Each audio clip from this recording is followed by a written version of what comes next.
Yes, good morning, everyone. Welcome to the next lecture of CA Final Audit regular course. We are discussing some important essays now, which are to be discussed at the last stages of essays, because all of these essays that we are going to discuss today are individual essays.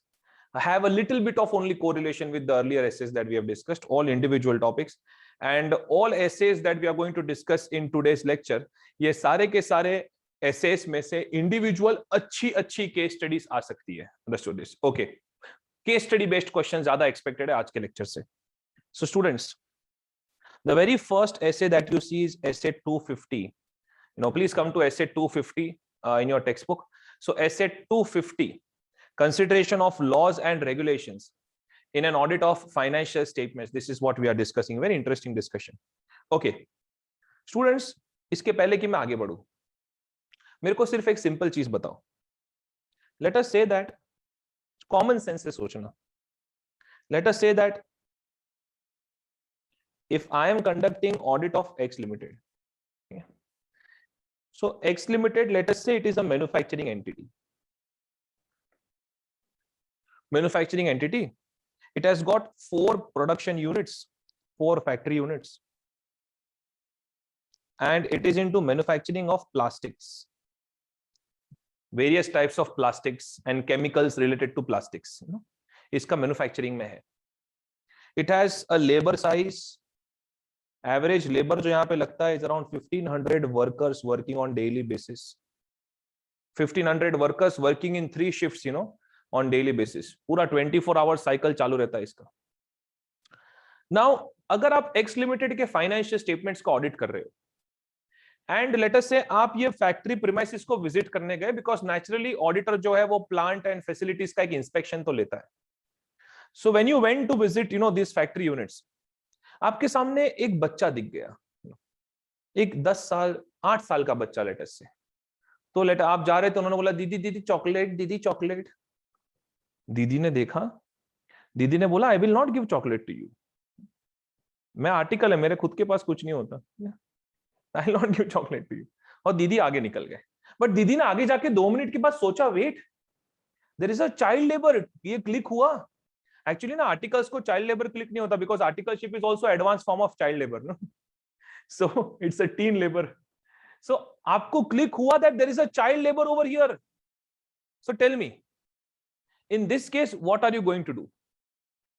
What will be your plan of action over here? मैं बोला ना, इसमें मुझे live discussion चाहिए आपके साथ. So what will be your plan of action? Can I say you will report it to the labor ministry? Yes. We will ask to the child over here. Yes, Achal. So first we convey to the management, right? So we'll talk to the management. Yeah. After that, let us say management says that it is none of your business. You are an auditor of financial statements. You stay within your limits. You are supposed to check Schedule 3 of Companies Act 2013, amount, classification, presentation, disclosure. You check accounting standards. You check Ind AS. You go for taxation checking. You do whatever you want to do, but do not ask about this child again, because you are not a human rights activist over here.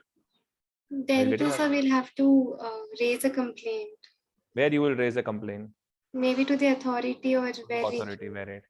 Yes. No, Achal still has some emotions left inside her. She is not a complete final CA student. Otherwise, final CA students are not human beings. They are just beings. The human element is lost.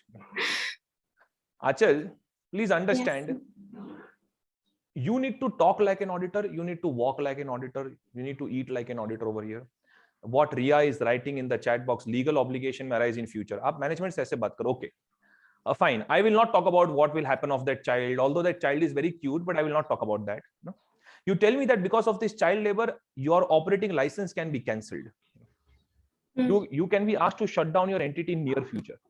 There is already you have violated child labor laws. तो एक काम करो, आपको child के साथ जो करना है करो, but एक penalty का provision create कर दो, because you have already violated child labor laws.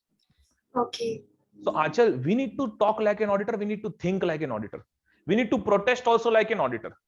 Understood this? We can't sit over there and we can't say that, okay, child labor nahi chalega, nahi chalega, nahi chalega. No, we can't do all that. But we need to talk like an auditor, think like an auditor over here.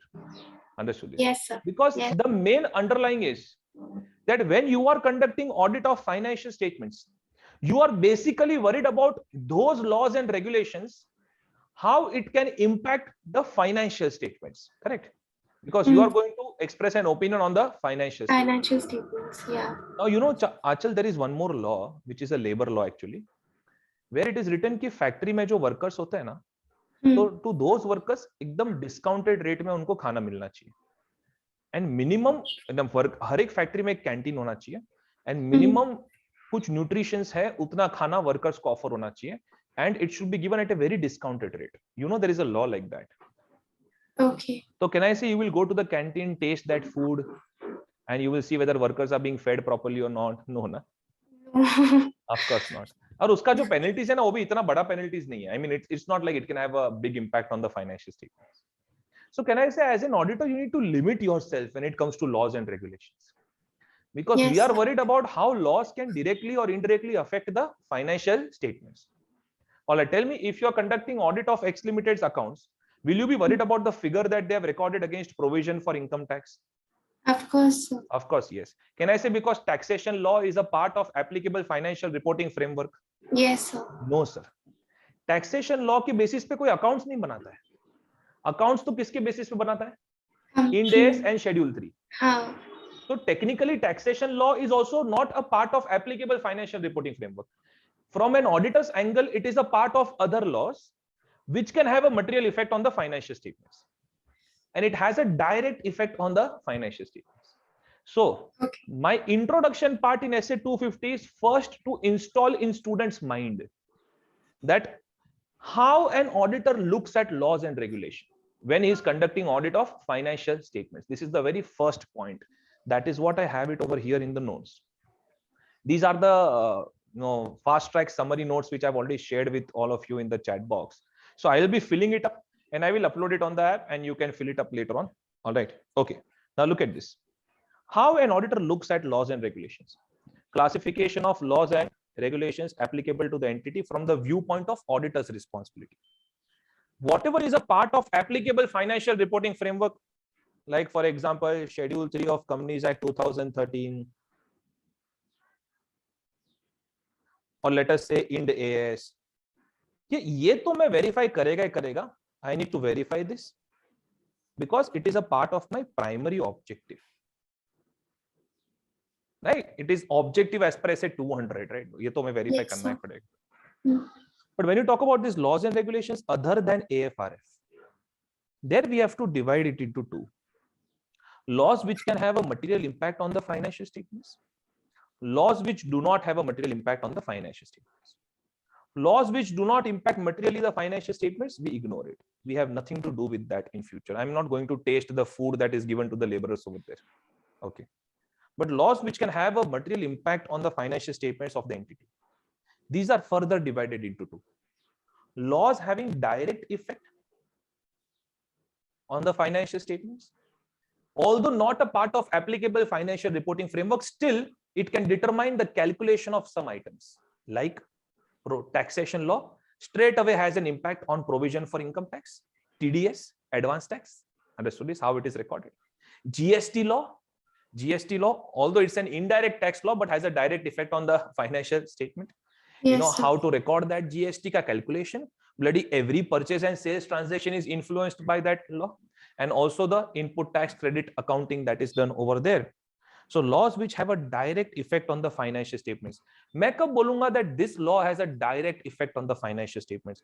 When there is a direct effect on the material amounts and other disclosures in the financial statements. Example, taxation law. Taxation law को मैं क्यों बोलता हूं that it has a direct effect? Because it determines material amounts. Many material figures are dependent. The calculation itself is dependent upon taxation law. And imagine taxation law का कैसा impact आता है on the financial statement. अगर आपको income tax department ने demand notice भेजा है, understood this, then that means that amount is payable to the income tax department. So उसका provision create करना पड़ता है. But अगर let us say एक show cause notice भेजा है, demand notice नहीं भेजा है अभी तक. So that can be debated, that can be argued upon. So it may not be a confirmed liability of the company. It could just be shown as a contingent liability. Now, if a company has got show cause notice, but they don't reply to that show cause notice, then it gets converted into demand notice. Rest of this. तो अचानक से contingent liability का provision create करना पड़ेगा. So that means taxation law is such a law which has an impact on material amount and other disclosures in the financial statements. That is why, although it is other than AFRF, although taxation law is other than AFRF, still it has a direct effect on the financial statements. Naturally, for this, I'm going to perform lots of procedures and I'm going to obtain sufficient and appropriate audit evidence. Now, when I talk about child labor law, right? See, auditor intentionally child labor verify करने नहीं जाता है. Understood this? When he goes to the factory and the premises, तो auditor वहां पे everyone needs to come into this. No? Auditor वहां पे child labor देखने नहीं गया था कि बच्चा है क्या कोई यहाँ पे, बच्चे आ जाओ, नहीं. वो प्लांट एंड प्रीमाइसिस का इंस्पेक्शन करने गया एंड वहां पे इंस्पेक्शन करते करते उसको चाइल्ड लेबर दिख गया, तो अभी वो इग्नोर नहीं कर सकता because of the heavy material fines and litigations that the entity can attract over here. Similarly अगर एनवायरमेंट प्रोटेक्शन एक्ट की बात करूं तो ऑडिटर देखने नहीं जाता कितना धुआं निकल रहा है चिमनी में से, कितना वो कार्बन एमिशंस कितना हुआ, बहुत है नहीं, तो he is not going to act like this. पर अगर पोल्यूशन कंट्रोल बोर्ड का नोटिस आया, then auditor cannot ignore it because it can create material uncertainty over its going concern. So ये जो child labor law है या environment protection law है, these laws are also other than AFRF. They are not a part of AFRF. उसके basis पे accounts नहीं बनते, but yes, उसका material impact जरूर आता है. कब material impact आता है? जब उसके साथ non compliance हुआ तब material impact आता है. Understood this? So actually it is a child labor and environment protection law को एक ऑडिटर कैसे बोलेगा? These are other laws which can indirectly have a material effect on the financial statements. Taxation law को मैं क्या बोलूंगा? It is an other law which has a direct effect on the financial statements. But child labor law, environment protection act, it's a part of other laws, but it has an indirect effect on the financial statements.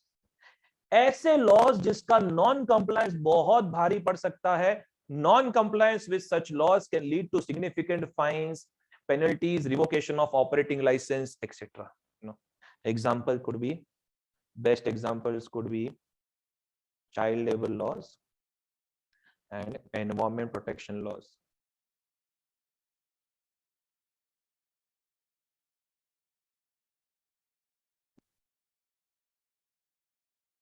All right. So students, let me tell you, for child labor laws, environment protection laws, only the non-compliance can have a material effect on the financial statements indirectly. So इसके लिए ना मैं बहुत ज्यादा procedures perform नहीं करता हूँ. कुछ एक लिमिटेड प्रोसीजर्स है इन SA 250, सिर्फ उतना लिमिटेड प्रोसीजर्स परफॉर्म करता हूँ. बट अगर मैं टैक्सेशन लॉ की बात करूं, although it is a law which is other than AFRF, but bloody has a straight effect on the calculation of amounts and the disclosures.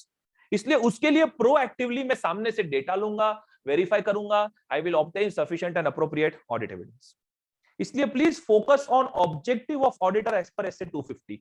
Objective का English please focus, to obtain sufficient and appropriate audit evidence regarding laws which have a direct effect on material amounts and disclosures. Oh, means taxation laws जो हैं उसमें तो मैं proactively procedures perform करके उसका evidence वगैरह लेगा. लेकिन child labour laws, environment protection laws, ना मैं बच्चे को ढूंढने जा रहा हूं, ना मैं धुआं चेक करने जा रहा हूं. तो स्पेसिफाइड कुछ प्रोसीजर्स है, limited procedures in SA 250 which I am going to consider, because उसका नॉन कंप्लायंस बहुत भारी पड़ सकता है. To perform specified audit procedures to help identify instances of non-compliance with other laws and regulations. I hope I am clear with this over here, although there are few students who are attending, it's a Sunday, but still you need to give me a confirmation over here because this is a very sensitive point. All right. Okay. English गलत नहीं जाना चाहिए यहाँ पे. And फिर ये दोनों laws का compliance verify करने के बाद मैं लास्ट में कुछ अगर गड़बड़ मिला, गड़बड़ इन दिस SA का गड़बड़ विल बी नॉन कंप्लायंस. देखो बेटा, हर एक ऐसे का ना अपना अपना लैंग्वेज होता है. ऐसे 550, what if related party transactions are not at arms length. ऐसे 505, what if the confirmation does not tally with the books of accounts. Understood this. ऐसे 560, what if subsequent events are not adjusted. हर एक ऐसे का ना अपना अपना एक स्पिरिट होता है, एक ऑब्जर्वेशन होता है. ये वाले ऐसे में हमारा दिमाग कब खराब होगा? When I find out the non-compliance or a suspected non-compliance. That means I'm not able to confirm, but it seems that there is a non-compliance. Am I clear with this over here? Yes, sir. It's a very, very, very interesting discussion. So be careful. This is the first point that we have developed. All right, everyone. Ye chart gives the perfect start to essay 250. Let us now read it from here also, because this is not a fast track course going on. Yes. This essay deals with auditor's responsibility to consider laws and regulations when performing an audit of financial statements. Okay. But this essay clearly defines that which laws we are going to consider over here. मैंने ये live session के लिए invite इसलिए किया ताकि आपको किधर भी डाउट्स हो तो आप रोक सको. ये सब कंट्रोवर्शियल पॉइंट्स हैं. Okay. This essay does not apply to other assurance engagements in which auditor is specifically engaged to test and separately report on compliance with specific laws and regulations. Of course, yes. अगर मैंने आपको compliance audit के लिए appoint किया है, not you are not my statutory auditor, you are an auditor specifically appointed to check compliances with all the laws that are applicable, तो फिर आपको ऐसे 250 के हिसाब से नहीं सोचना है. फिर तो जितने भी लॉज है सबका कंप्लायंस चेक करना है. ऐसे 250 क्या बताता है कि when you are conducting audit of financial statements, तब आपको कौन से लॉज कंसीडर करने होते हैं, उसके ऊपर ऐसे 250. तो लेट अस से अगर आपने ऐसे 250 का टाइटल लिखा आंसर लिखते वक्त, consideration of laws and regulations, मैं आपको रॉन्ग दे देगा. आपको टाइटल पूरा ही लिखना पड़ेगा. Consideration of laws and regulations in an audit of financial statements.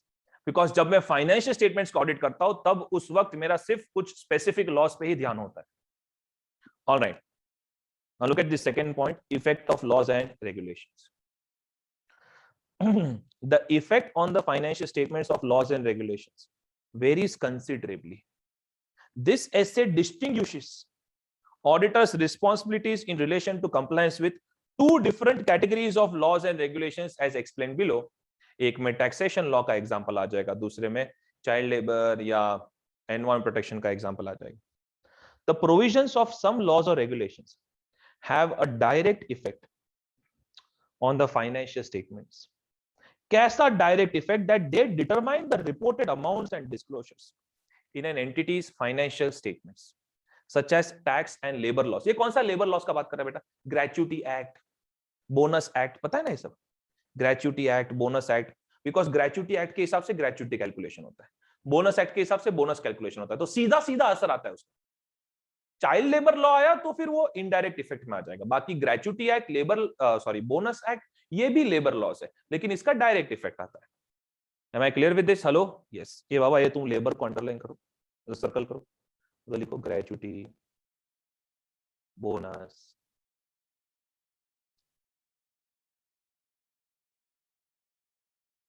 All right, next, other laws or regulations like child labor, environment protection. Other laws or regulations are to be complied by the management or set the provisions under which the entity is allowed to conduct its business. Entity is allowed to conduct its business. अब आप जो prescribed level of carbon emission है उसके ऊपर अगर आप carbon emit करते हो तो पोल्यूशन कंट्रोल बोर्ड आपका प्रीमाइस लॉक करके चला जाएगा.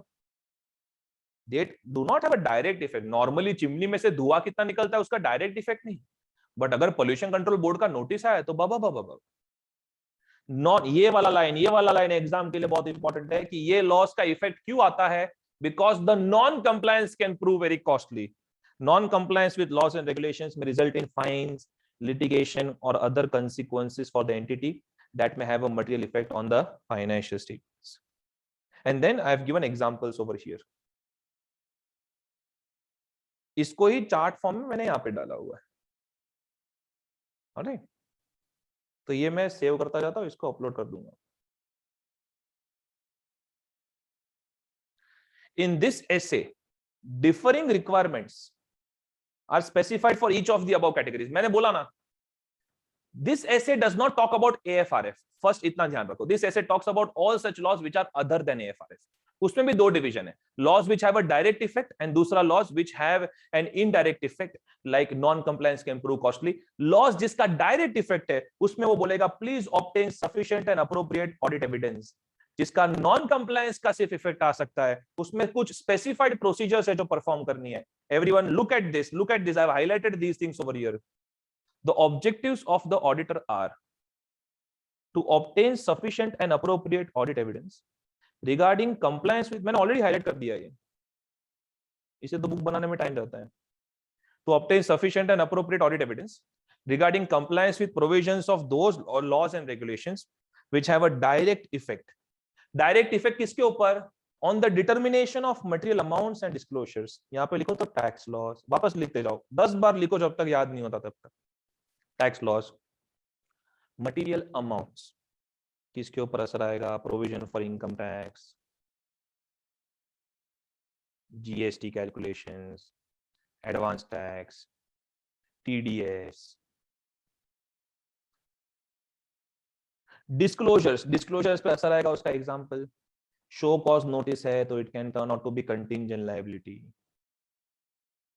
डिमांड नोटिस है तो प्रोविजन क्रिएट करना पड़ सकता है. मतलब टैक्सेशन में जो पूरा आप असेसमेंट प्रोसीजर्स पढ़ते हो, उसका एक एक का असर फाइनेंशियल स्टेटमेंट में आता जाता है. Alright, I hope you are through with this. Next, जब वो लोग एनवायरमेंट की बात करेंगे या बच्चे की बात करेंगे या कोई भी operating license, for example let us say कि आप भारती एयरटेल का ऑडिट कर रहे हो. अंडरस्टूड? भारती पता है ना अपना एयरटेल, मेरा बिल बाकी है पे कर.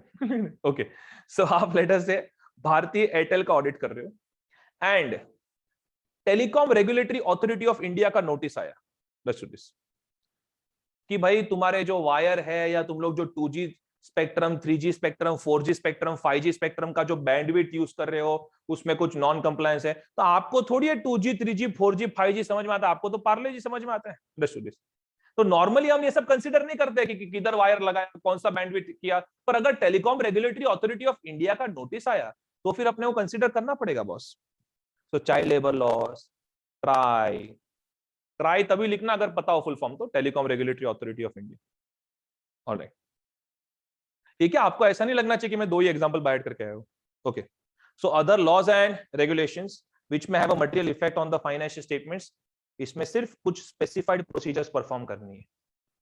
तुमको इसका सेंसिटिविटी लेवल समझ में आ रहा है? अगर आपको चाइल्ड लेबर, एनवायरमेंट ऐसे पॉइंट्स है और आपने लिख दिया what is the objective of the auditor, let us say मैंने एमसीक्यू पूछा what is the objective of the auditor over here, और आपने लिख दिया to obtain sufficient and appropriate audit evidence, मतलब तुम क्या बच्चे को ढूंढने जा रहे हो? तुम का धुआं चेक करने जा रहे हो? Perform specified procedures as per SA 250. क्या बोलने का? Perform specified procedures as per SA 250. Yes sir.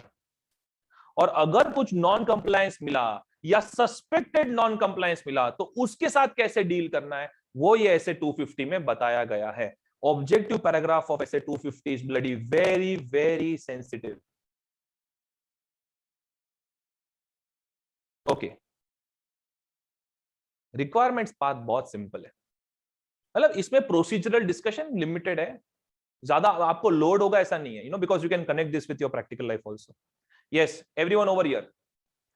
Whether laws which have a direct effect or laws which have indirect effect, what should be your first procedure? First, obtain an understanding. Audit का हमेशा सबसे पहला procedure क्या होता है? obtain an understanding. Straight away थोड़ी testing चालू कर सकते हो यार.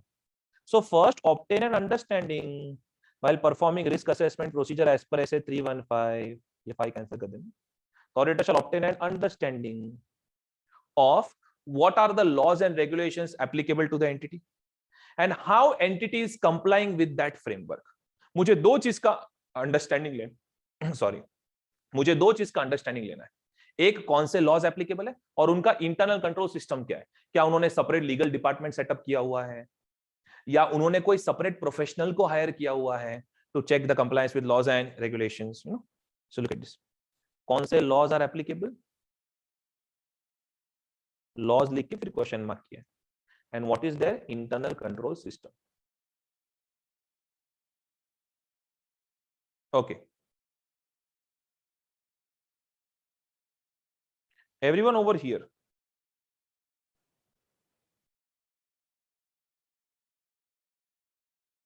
इधर देखो तो ऑब्टेनिंग ये जो ऑडिट प्रोसीजर्स हैं, ये जितने भी प्रोसीजर्स आप देखने वाले हो अभी टेक्स्ट बुक में, उसका चार्ट या माय यूट्यूब मोमेंट.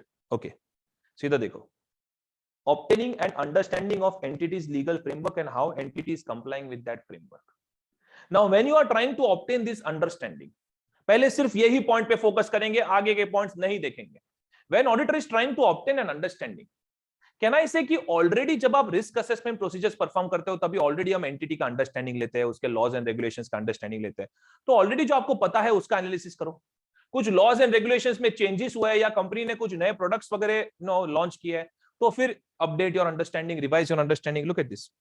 आपकी जो एग्जिस्टिंग अंडरस्टैंडिंग है, ये एग्जिस्टिंग अंडरस्टैंडिंग को पहले अंडरस्टैंड करो. ये टेक्स्ट बुक में अभी नहीं मिलेगा, वेट वेट.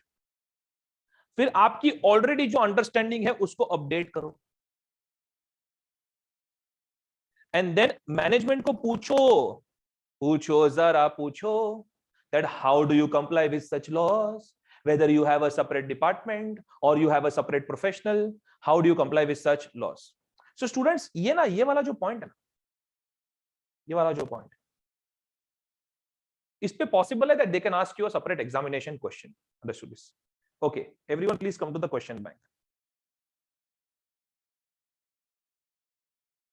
हम लोग सिर्फ फर्स्ट पॉइंट पे अभी, that auditor needs to obtain an understanding of two things. One is the applicable laws and the other one is what is their internal control system. Question number 1. Auditing pronouncements discuss about auditor's responsibility to consider laws and regulations when performing an audit of financial statements. As a part of obtaining an understanding of the entity and its environment in accordance with SA 315, the auditor shall obtain a general understanding of the legal and regulatory framework. बराबर है. Explain with examples how this can be achieved. Oh, so 3 major points. एक तो आपकी जो existing understanding है, जो मैंने अभी चार्ट में दिखाया, एक तो आपकी जो existing understanding है वो आप कंसीडर करो, अपडेट करो खुद की अंडरस्टैंडिंग. अमेंडमेंट्स वगैरह तो आते ही रहते हैं. ऑलराइट, कि बॉस कौन से लॉस का डायरेक्ट इफेक्ट आ सकता है. पूछो मैनेजमेंट को और कौन से अदर लॉज एंड रेगुलेशंस है. देखो टैक्सेशन लॉ वगैरह वो तो अपने ध्यान में रहेगा, बट और कौन से अदर लॉज एंड रेगुलेशंस है जिसके ऊपर आपका ऑपरेटिंग लाइसेंस चलता है. I want to specifically ask management कि कौन से लॉज के नॉन कंप्लायंस पे आपका फैक्ट्री बंद हो सकता है. So inquire of management as to other laws that may be expected to have a fundamental effect on the operations of the entity. फिर मैनेजमेंट को पूछो कि आप कैसे कंप्लाई करते हो, what are the policies and procedures. आपका कुछ इंटरनल पॉलिसी है कि नहीं है. Okay, to comply with the laws and regulations. आप लिटिगेशन क्लेम्स जो होते हैं आपके ऊपर, उसको कैसे आप आइडेंटिफाई करते हो, and how do you account for those litigation and claims. So बच्चों, मैं ये एक्सपेक्ट नहीं कर रहा हूं कि आपको 5 के 5 पॉइंट एकदम बाय हार्ट याद रह जाए यहां पे, but at least using the existing understanding, updating your understanding and inquiring of the management, inquiring of what are the other laws and inquiring of their policies and procedures. ठीक है, वो जो मैंने हाईलाइट किया ना बेटा, वही लिखा है right hand side, nothing else. At least इतना तो याद रखोगे तो भी हो जाएगा. So first point itself can have an examination question. Yes sir. So 4.1 में जनरल अंडरस्टैंडिंग जो है ना, इधर क्वेश्चन नंबर 1 लिख दो. वेरी नाइस ऐसा फाइनल से फेवरेट ऐसे है ये. I will tell you why. Because inter CA पे इसका ज्यादा टेस्टिंग नहीं होता है. इंटरसीए के कोई भी जो नई इंटरसीए की बुक्स है उसमें कोई भी चैप्टर में ऐसे नहीं था. तो final CA is the only chance to them to question on this. Okay, now इधर देखो, इधर देखो, ये वाला क्वेश्चन देखो. तो क्वेश्चन नंबर 2, हम तो क्वेश्चन नंबर 2 देखते जरा क्या लिखा है. This was asked by November 20 or so. Look at this. Management with oversight of those charge with governance. पर ये क्वेश्चन मेरे को एग्जैक्ट अटेम्प्ट याद नहीं है, पर ये अभी 2-3 अटेम्प्ट में देखा मैंने. Management with the oversight of those charge with governance. मैं अटेम्प्ट वाइज पढ़ाई नहीं करता ना, जितने पॉसिबल क्वेश्चन है सब बता दो बच्चे. Management with oversight of those charged with governance is responsible for ensuring that entities operations are conducted in accordance with laws and regulations. ठीक है, management and those charge with governance की जिम्मेदारी है कि एंटिटी के जो ऑपरेशंस है they are conducted as per laws and regulation. पूछना क्या चाहते हो?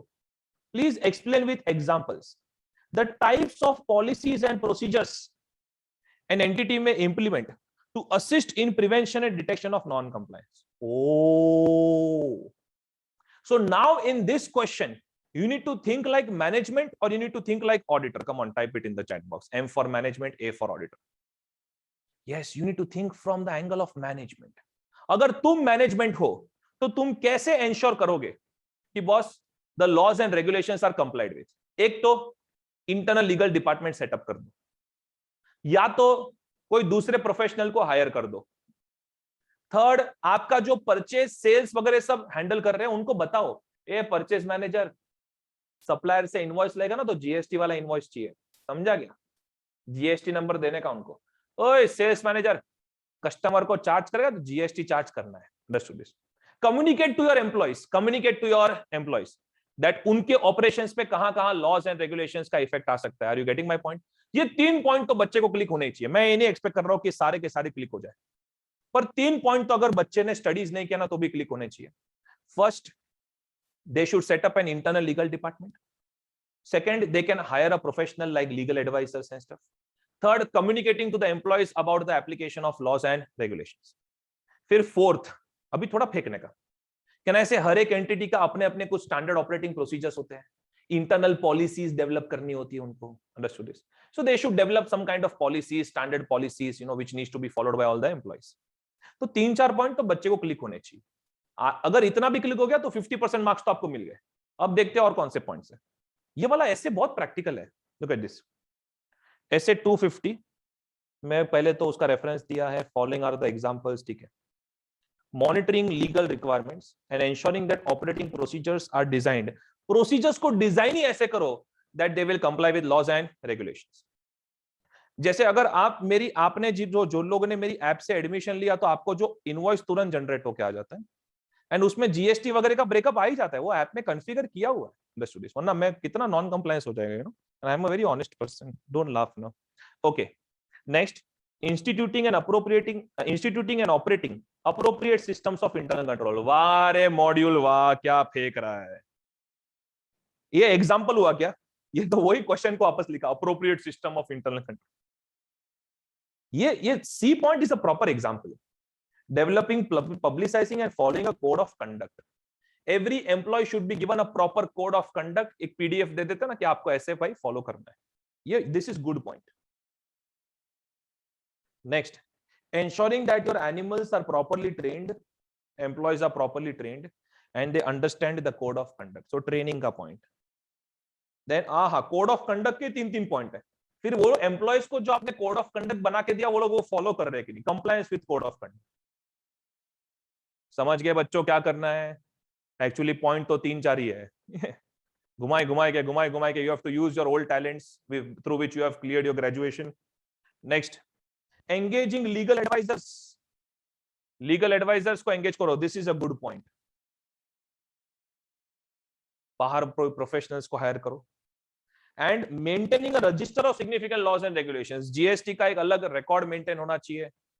Taxation का एक अलग record maintain. Register is nothing but record man. Register of significant laws and regulations with which the entity has to comply within its particular industry.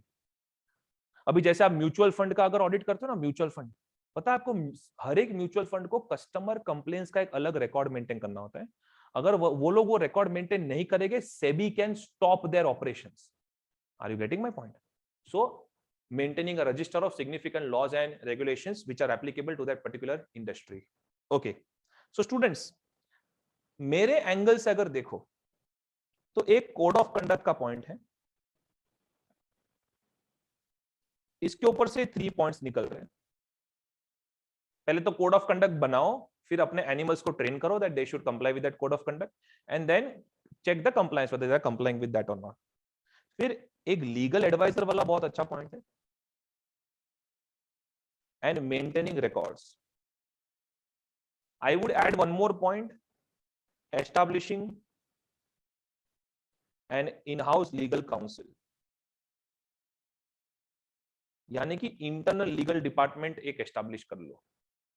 और पहला वाला पॉइंट भी बहुत मस्त था, आपकी प्रोसीजर्स को डिजाइन ही ऐसे करो that automatically laws and regulations are complied.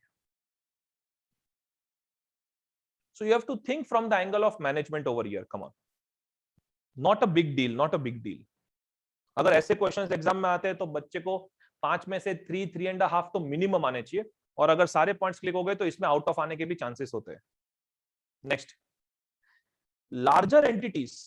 ये देखो जो बड़ी बड़ी एंटिटीज होती है, think about Reliance, think about Tatas, look at this, okay, think about the audit, नहीं, these policies and procedures may be supplemented by, जो ऊपर लिखा है it may be supplemented by means और एडिशनल चीज क्या हो सकता है, इंटरनल ऑडिटर के सिर पे डाल दो internal audit function, audit committee तो होती इसलिए ना यार, to check the transparency.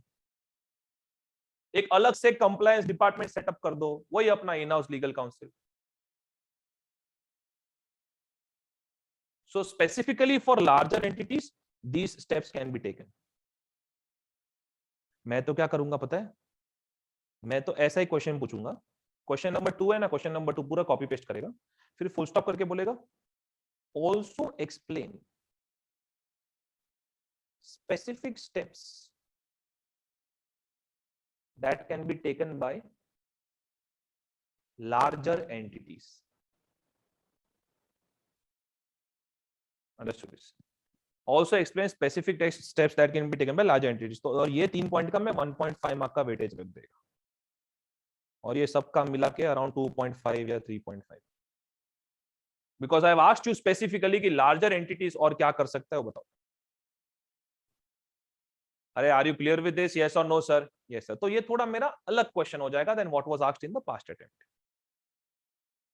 Okay everyone, so there is one more question for this, ये वाला जो लाइन है ना, how entities complying with that framework, इसके एग्जांपल्स का क्वेश्चन नंबर 2 है। Yes sir. Okay we go ahead now. एक minute, हम लोग क्या पढ़ रहे हैं, पूरे ऐसे 250 में प्रोसीजर्स क्या परफॉर्म करना ये पढ़ रहे हैं। तो उसमें first procedure is obtaining an understanding of the legal framework and how entities complying with that framework, how auditor will obtain understanding, what are the steps to be taken by the management, question number 1 and 2 we are done, we are moving to the next point now, to the next point, the auditor shall obtain, ये तो मैंने आपको by heart करवा दिया, already by heart करवा दिया, auditor shall obtain sufficient and appropriate audit evidence। now tell me, जैसे वो लोग ये लाइन शुरू किया, मतलब वो लोग कौन से लॉस की बात कर रहे हैं, टैक्सेशन लॉस का। understood this? sufficient and appropriate audit evidence regarding compliance with provisions of those laws and regulations which are having a direct effect on the determination of material amounts and disclosures. Yeah, everyone over here, obtain sufficient appropriate audit evidence regarding compliance with the laws and regulations which have a direct effect on the material amounts and disclosures. बस उसके example देने बोला है। ओ example तो अपने को पता है, टैक्सेशन लॉज, अभी डायरेक्ट टैक्स का अलग से लिखो, इनडायरेक्ट टैक्स का अलग से लिखो, और क्या लिखा देखो, industry specific financial reporting issues. हर एक इंडस्ट्री के अपने अपने फाइनेंशियल रिपोर्टिंग इश्यूज होते हैं जो एक्चुअली एएफआरएफ में नहीं लिखे होते पर उनके रेगुलेटर ने स्पेसिफाई किए होते हैं। फॉर एग्जांपल, अगर आप बैंकिंग इंडस्ट्री की बात करते हो तो पूरा एनपीए का प्रोविजन, नॉन परफॉर्मिंग एसेट्स का प्रोविजन, कोई फाइनेंशियल रिपोर्टिंग फ्रेमवर्क में डिटेल में थोड़ी लिखा है, वो तो आरबीआई गाइडलाइंस में डिटेल में दिया है। Are you getting my point? Yes. फिर अगर हम इंश्योरेंस सेक्टर की बात करते हैं तो प्रीमियम का अकाउंटिंग कैसे होना चाहिए वो एक अलग से इंश्योरेंस एक्ट 1938 के अंदर सेक्शन में समझाया है। Are you getting my point? तो technically it may not be a part of applicable financial reporting framework, clear कोई अकाउंटिंग स्टैंडर्ड या कोई फॉर्मेट में ना हो, पर फिर भी आपको ये चीजों के बारे में पता होना चाहिए। Fine industry specific financial reporting issues, then government contracts का कैसे अकाउंटिंग करना है, then income tax, look at this, income tax and employees के जो रिटायरमेंट बेनिफिट्स है, ग्रेच्युटी एंड स्टफ, वो कैसे अकाउंट होने चाहिए, ये सबके अलग अलग लॉज एंड रेगुलेशंस हैं। Understood this? So they are talking about this. मैं क्या बोल रहा हूं, टैक्सेशन लॉ एक एग्जांपल ठीक है, पर आप ध्यान रखना है there are multiple examples that are possible over here. Okay, आपको जेन्युइनली ऐसे एग्जांपल्स देने जिसका सीधा सीधा असर आएगा on determination of material amounts and disclosures. Alright, so I have examples वैसे तो मैं लिखा देता हूं, इसलिए यहाँ पे या you can just write some examples over here. एक एग्जांपल तो आपके पास टैक्सेशन लॉ का है, कॉमा रिटायरमेंट बेनिफिट्स लिखो तो.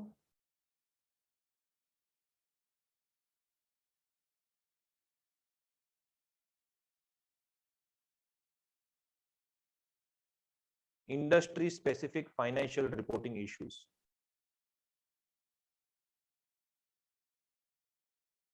अगर ये लाइन नहीं समझता है तो जैसे कि एनपीए आरबीआई गाइडलाइंस के हिसाब से होता है.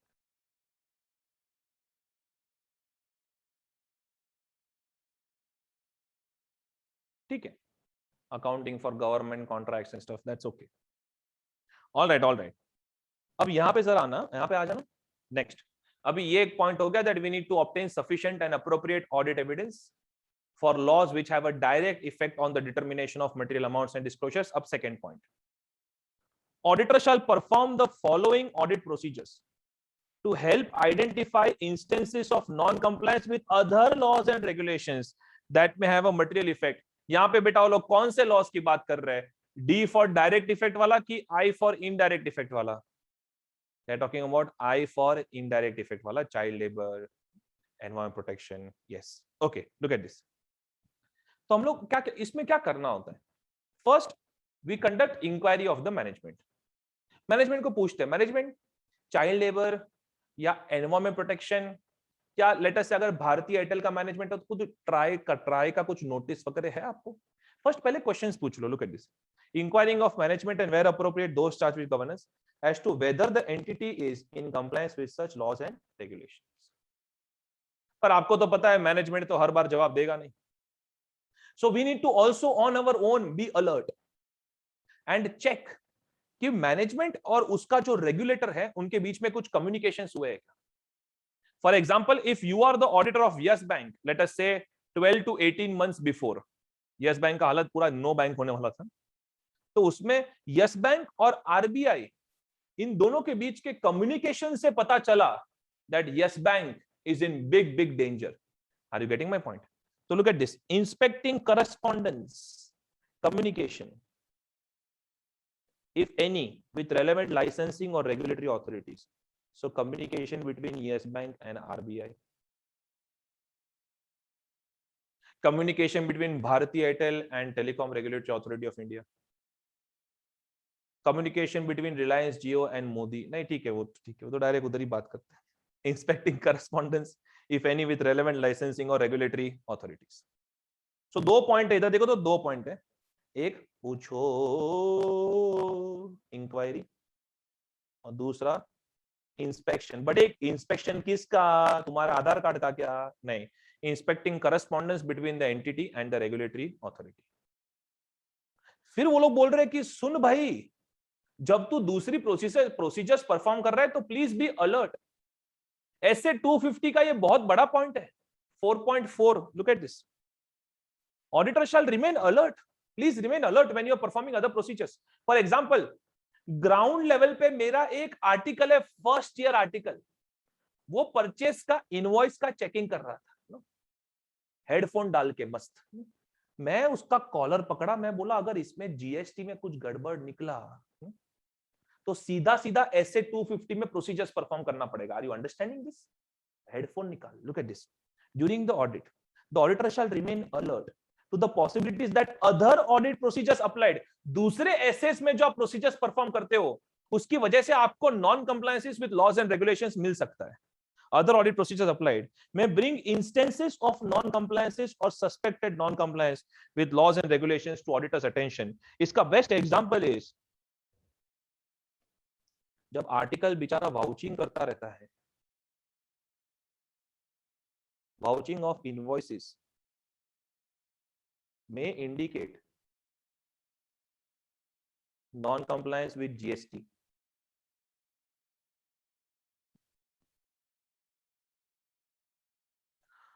Vouching of invoices may indicate non-compliance with GST. कितना मस्त लग रहा है. सर ने पॉइंट समझाया, सर ने एक्टिंग भी किया आर्टिकल का, सर ने एग्जाम्पल भी मस्त ऊपर लिखा के दे दिया, पर समझो इसके ऊपर ही सिर्फ 5 मार्क का क्वेश्चन आया तो मेरे को गाली नहीं खाना है अभी. Okay, please come to question number 4.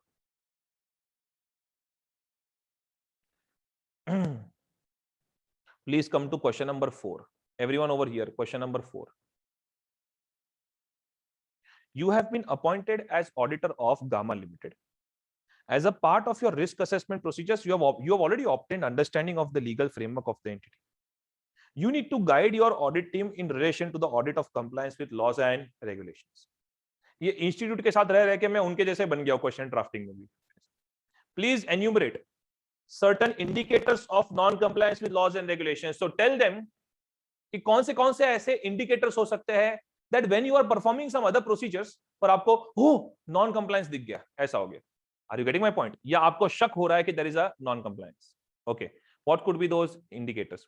अगर मैं यस बैंक का ऑडिट कर रहा हूं और मुझे पता चला कि आरबीआई से कुछ ऑफिसर्स आए हुए हैं यस बैंक का इंस्पेक्शन करने के लिए, तो कहना इससे मुझे भी वहां पे जाना पड़ेगा, यस और नो सर, कि हो क्या रहा है. Look at this, investigations by regulatory organizations and government departments. अगर इनकम टैक्स डिपार्टमेंट का रेड पड़ा है तो मुझे भी जाना पड़ेगा कि हो क्या रहा है भाई. ओके, गवर्नमेंट डिपार्टमेंट्स और पेमेंट ऑफ फाइन्स पेनल्टीज लिखो ना ऐसा. RBI inspection, IT department red, search seizure वगैरह.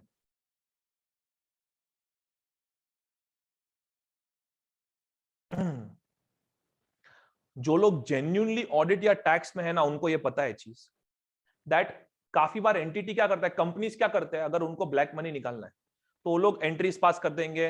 Loan given to some consultants, payments done to some consultancy के नाम पे क्या पैसा निकालते हैं कंपनी से. Look at this, payments for unspecified services और loans to consultants. Consultants, related parties, employees, government employees को कुछ लोन वोन दे दिया है तो ब्राइब भी हो सकता है. अनस्पेसिफाइड सर्विसेज जिसके सपोर्टिंग डॉक्यूमेंट्स नहीं मिल रहे. कम ऑन, आपको ना टैक्सेशन प्रोफेसर जो झोल समझाते हैं ना, I mean the areas because of which there could be income tax department raid और समथिंग, वो सब एग्जांपल्स आप यहाँ पे लिख दो जितना फ्रॉड वगैरह के सोच सको. Look at this, sales commission और agent fees that appears excessive, too much of commission given to someone, under the table bribe हो सकता है. Okay, next, purchasing at prices significantly above और बिलो मार्केट प्राइस. अबे taxation के कहां non compliances होते हैं. अगर ट्रांसफर प्राइसिंग में मिलता है ना ये कि रिलेटेड पार्टी के साथ ट्रांजैक्शन किया but at a very high price और low price below the market price, understood this. तो जितने नॉन कंप्लायंसेस सोचते जाओ. अनयूजुअल पेमेंट इन कैश, रोकड़ा. Unusual payment in cash transactions are always suspected.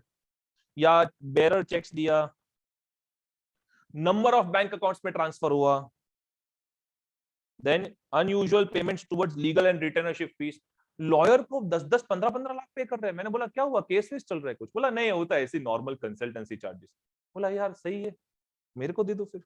Unusual transactions with companies registered in tax havens, Panama, tax havens, foreign countries है ना जहां पे taxation loss नहीं होते वहां पे. नेक्स्ट, ये सब तो बहुत सुना होता है फाइनल से के बच्चे ने, ये सब पूछते रहते हैं टैक्स प्रोफेसर को. पेमेंट्स फॉर गुड्स और services other than to the country from which goods or services originated.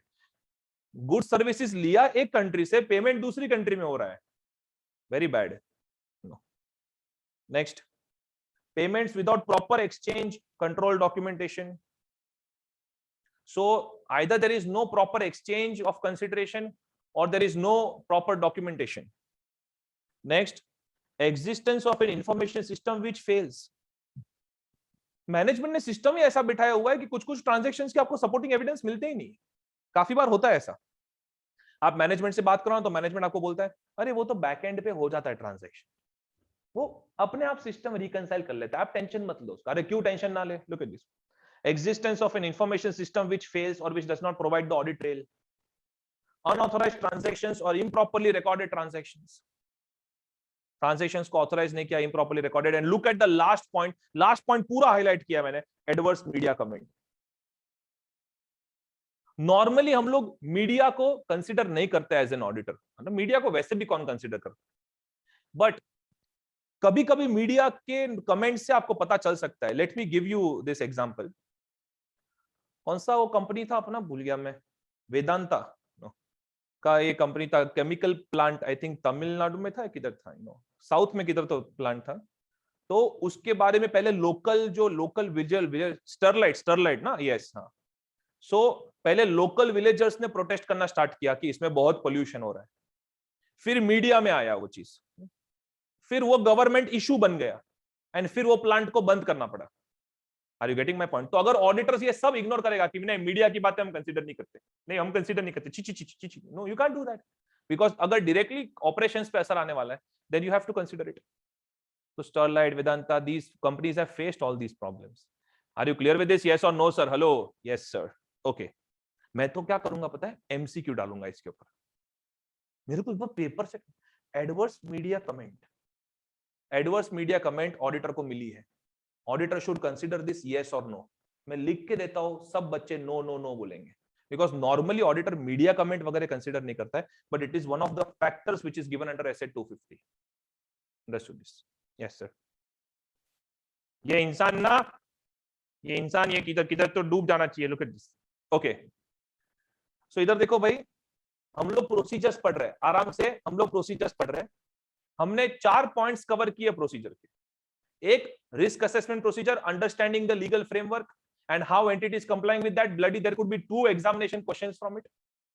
Then जो लॉस का डायरेक्ट इफेक्ट आ रहा है on material amounts and disclosures, उसमें हमने पढ़ा that boss we need to obtain sufficient and appropriate audit evidence over there. बहुत proactively उसका तो ऑडिट करते हैं. लेकिन जो लॉज है जिसका इनडायरेक्ट इफेक्ट है, यानी other laws and regulations where non compliance can lead to fines, litigations and stuff, then in that case we will just ask some questions to the management and we are going to inspect the correspondence between the entity and the regulator.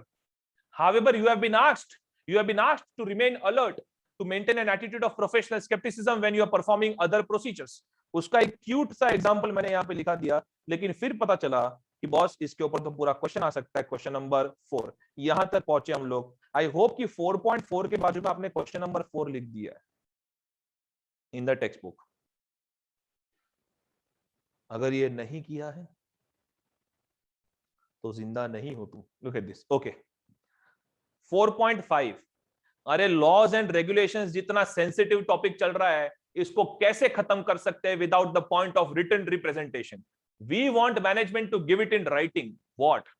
That whatever are the non compliances, if any, they have disclosed it to us. Look at this. The auditor shall request management and where appropriate those charged with governance to provide a written representation. तो लिख के दे that all the known instances of non-compliance or suspected non-compliance with laws and regulations, जिसका effect consider करना चाहिए था while preparing financial statements, you have considered it. तो जहां पे पेनल्टीज का प्रोविजन क्रिएट करना था, या आपको कोई लिटिगेशंस वगैरह के बारे में डिस्क्लोजर देने थे, या जो भी मटेरियल अमाउंट्स एंड डिस्क्लोजर्स जो लॉ के ऊपर डिपेंडेंट है, जो कैलकुलेशन करने थे, all the effects that were supposed to be considered in the financial statements, you have considered it. Give it to me in writing. अब जो बच्चे एकदम समरी में पढ़ के जाते हैं वो क्या करेंगे? रिटर्न रिप्रेजेंटेशन का पॉइंट कैसे लिखेंगे? Auditor needs to take a written representation from the management that they have complied with all laws.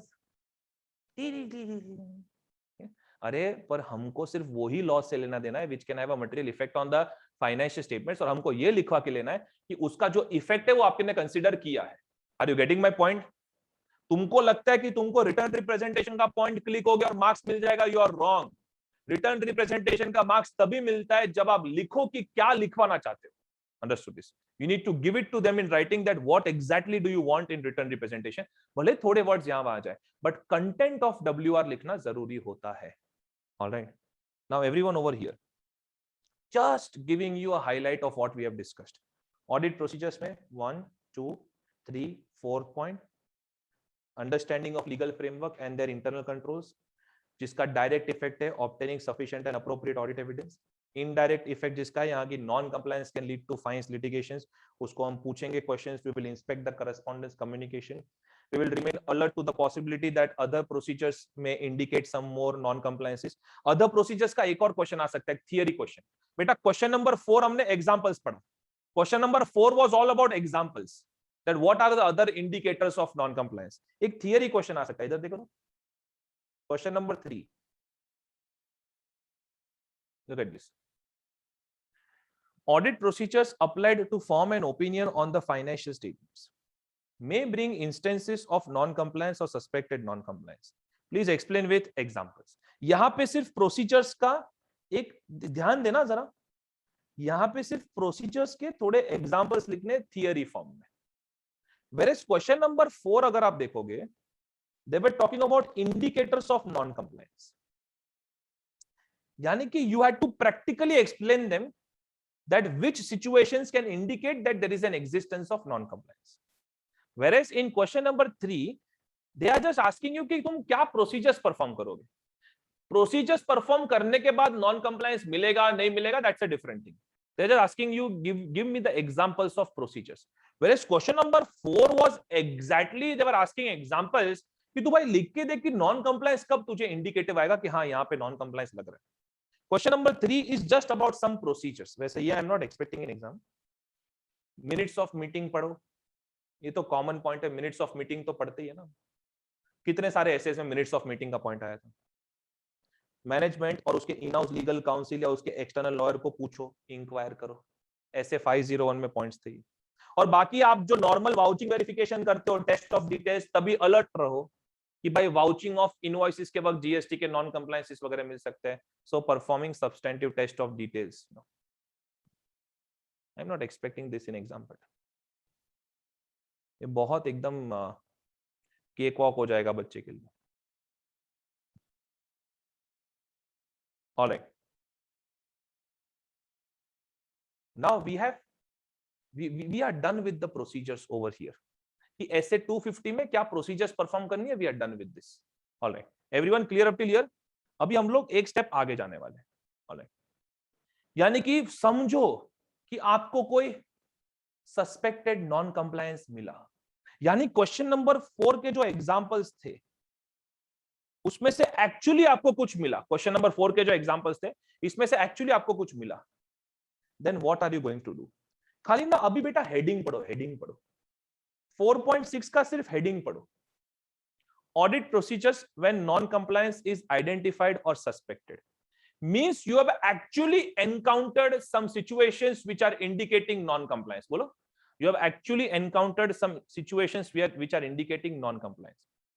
और बेटा जब भी मैंने आपको ऐसे बेसिक्स भी पढ़ाया, जब कभी ऐसा कुछ डाउट आता है तो हम लोग हमेशा बोलते हैं perform additional procedures. Understood this? So वही डिस्कशन अभी आने वाला है.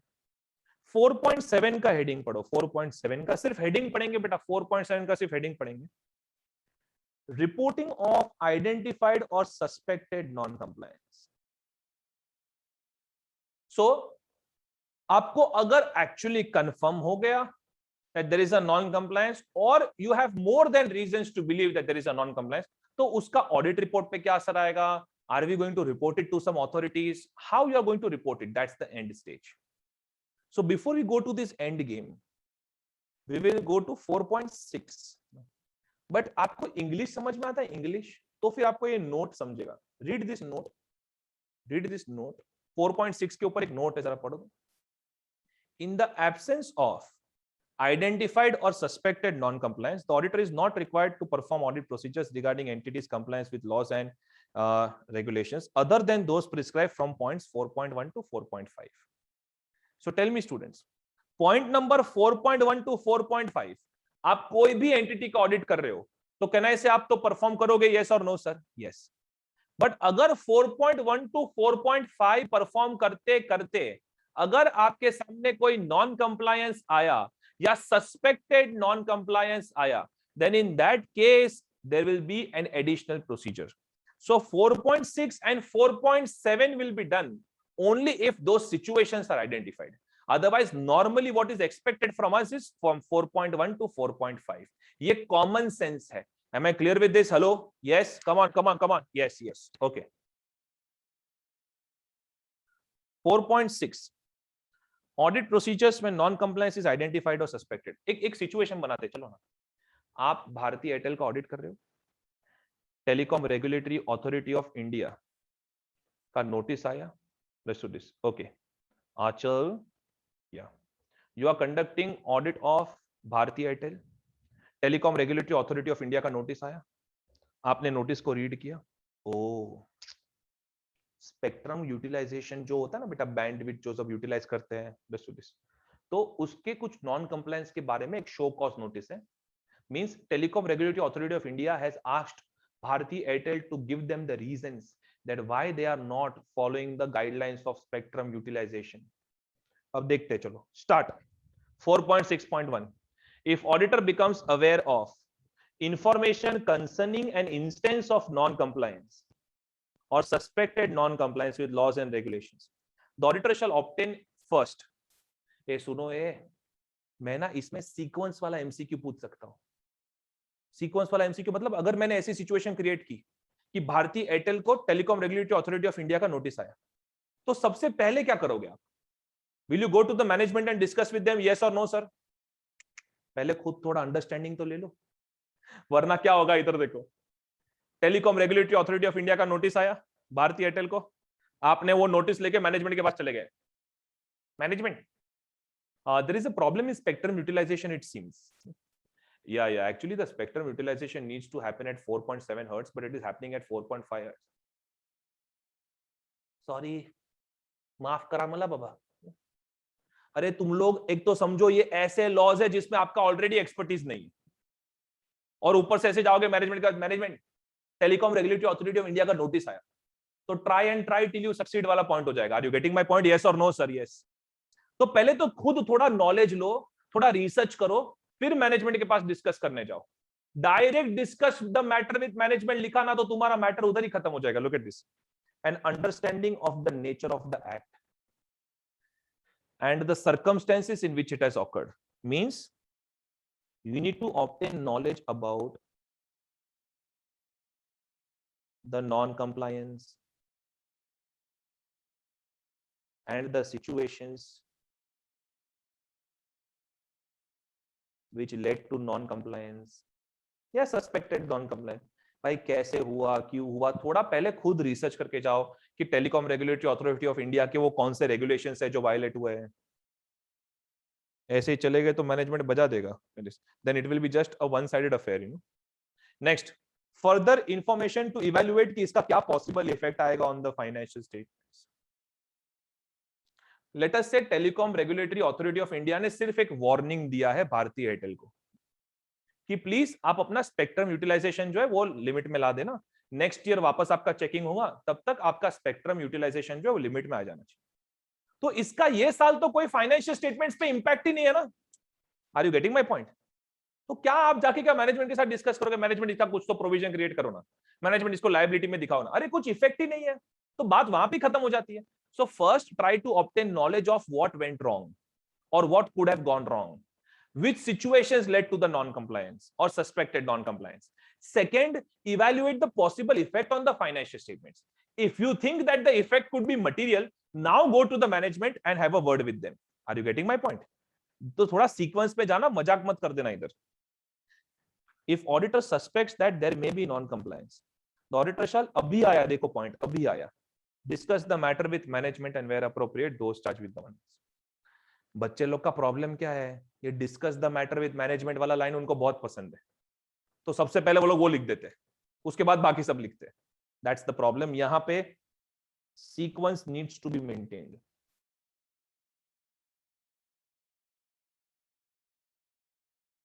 क्या तो काफी बार कुछ कोड वर्ड बनाते हैं तो उसमें सीक्वेंस ऊपर नीचे कर देते हैं। Alright, because you need to discuss and not go there to here. Discussion के लिए आपके पास भी नॉलेज होना चाहिए। दूसरे जो एसएस थे बेटा, उसमें नॉर्मली हम लोग एप्लीकेबल फाइनेंशियल रिपोर्टिंग फ्रेमवर्क के बारे में डिस्कशन चल रहे थे, तो वो तो नॉलेज आपको होता है, इसलिए ऐसे पॉइंट्स नहीं थे। ये आपका एरिया नहीं है, इसलिए पहले नॉलेज लो, फिर उनके साथ बात करने जाओ।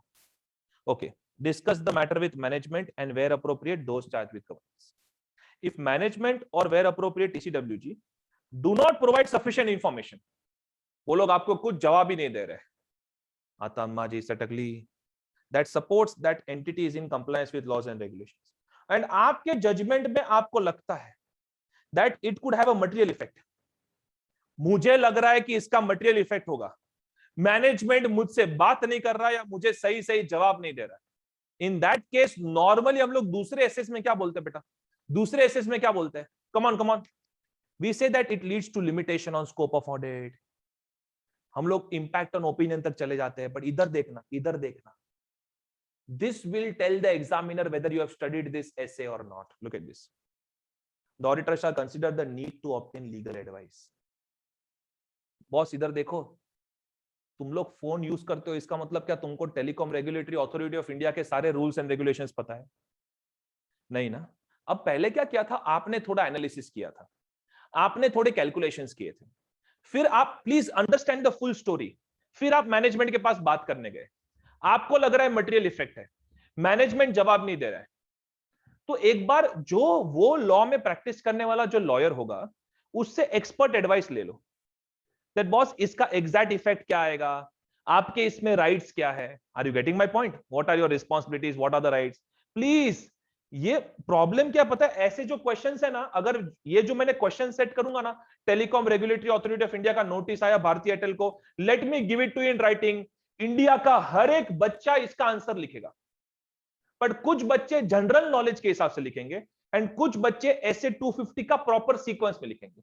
जो जनरल नॉलेज के हिसाब से लिखेंगे उनको कट करके सीधा 0 मिलेगा, because it will B one of the bullshit answers, and जो ये नॉलेज से लिखेंगे उनको सही मिलेगा। Look at this, obtain legal advice, because normally ऐसे स्टेज में हम लोग डायरेक्ट इंपैक्ट ऑन ओपिनियन पे आ जाते हैं। ऑब्टेन लीगल एडवाइस रिगार्डिंग, पहले कुछ लॉ का एडवाइस तो लो लॉयर का, इज देयर अ कॉन्ट्रावेंशन, क्या सच्ची में लॉ नॉन कंप्लाई हुआ है नहीं हुआ है, इज इन्वॉल्व, इसके पॉसिबल लीगल कंसिक्वेंसेस क्या हो सकते हैं, क्या ये कोई एक्ट ऑफ फ्रॉड है, क्या और फर्दर एक्शन लिया जा सकता है इसमें, because you are not an expert of such law. Is everyone clear with this, yes और नो सर? हेलो, बहुत मस्त है डिस्कशन ये, this can test your concepts. Okay, everyone over here,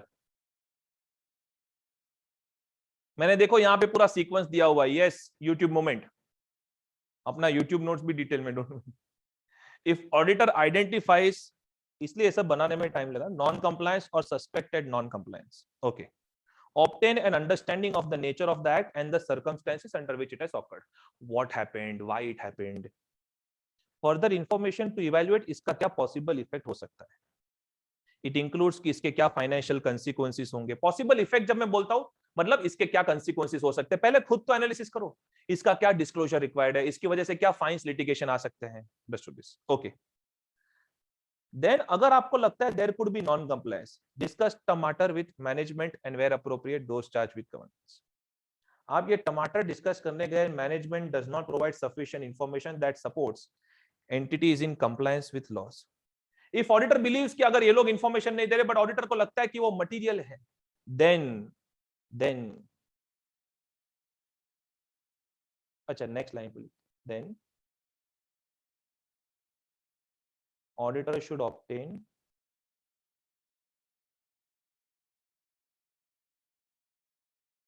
legal advice, auditor should obtain legal advice।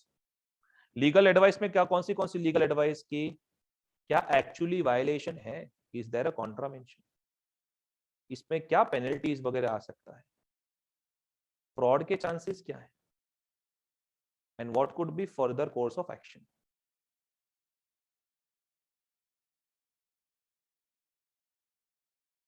Are you clear with this? Yes sir. Okay, अब देखते हैं sir,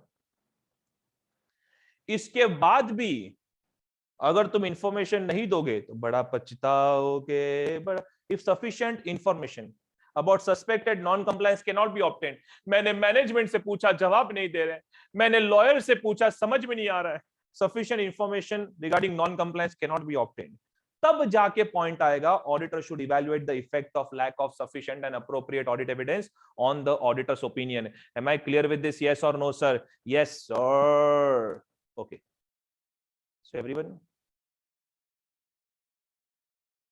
इसके बाद भी if sufficient and appropriate audit evidence is not obtained, then consider impact on opinion. अब सुनो जरा मैं क्या बोल रहा हूं. जो एक ऐसा बच्चा है जो कुछ पढ़ाई करके नहीं जा रहा है, कहना इसे वो ये वाला पॉइंट तो जरूर लिखेगा, discuss the matter with management वाला पॉइंट लिखेगा, बिकॉज वो तो सबको क्लिक होता है. फिर ये भी लिखेगा कि अगर एविडेंस नहीं मिला तो कंसीडर इंपैक्ट ऑन ओपिनियन. बाकी सब पॉइंट्स वो मिस कर देगा.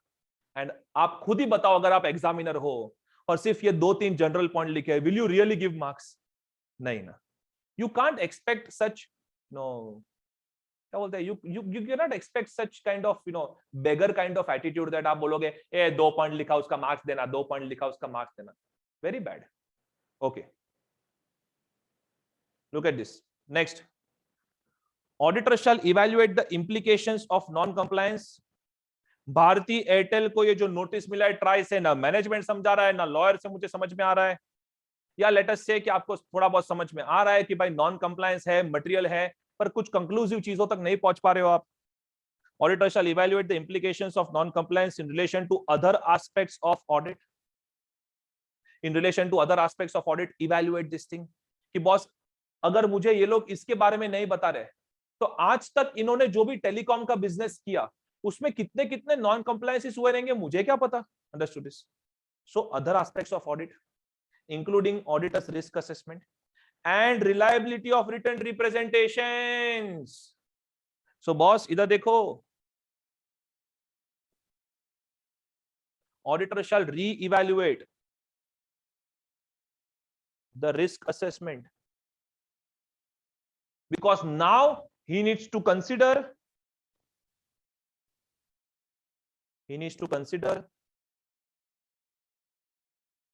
possibility of fraud. Ab he needs to consider possibility of fraud and he needs to also re-evaluate कि अब मैनेजमेंट जो मुझे रिटर्न रिप्रेजेंटेशन लिख के देगा उसके ऊपर मैं क्या ही भरोसा करूं, बिकॉज ये जो टॉप लेवल मैनेजमेंट है, अगर वो लोग मुझे telecom regulatory authority of India के बारे में या उनके रेगुलेशंस के नॉन कंप्लायंस के बारे में इंफॉर्मेशन नहीं दे रहे तो एक नंबर के चोर है. सो उनके ऊपर मैं क्या ही भरोसा करूं. Auditor shall re-evaluate the reliability of written representations.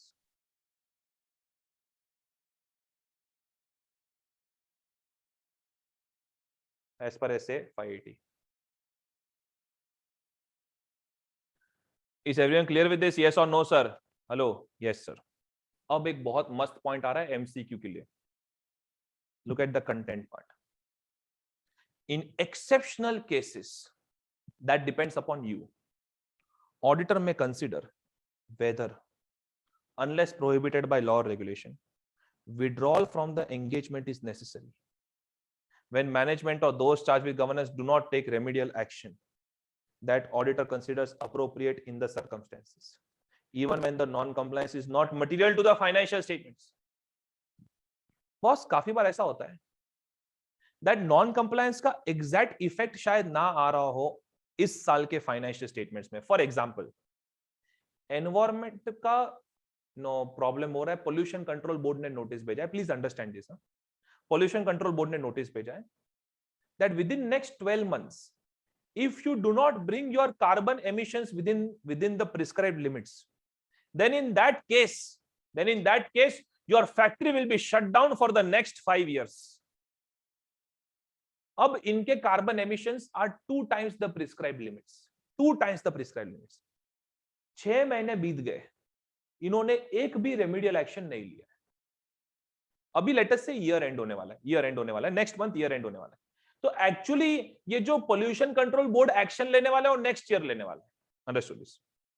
उसके जो मटेरियल इंपैक्ट आएंगे वो नेक्स्ट ईयर आएंगे. ये साल के फाइनेंशियल स्टेटमेंट्स में मटेरियल इंपैक्ट नहीं है. But can I say that management needs to take an immediate remedial action over here? Yes or no, sir? And management is not taking that remedial action.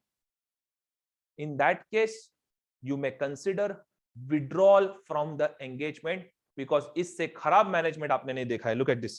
In exceptional cases, auditor may consider whether, unless prohibited by law or regulation, withdrawal from the engagement is necessary when management or TCWG do not take remedial action that the auditor considers appropriate in the circumstances, even when non-compliance is not material to the financial statements.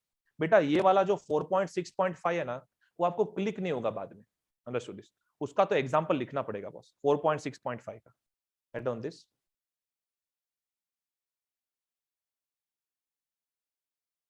Pollution Control Board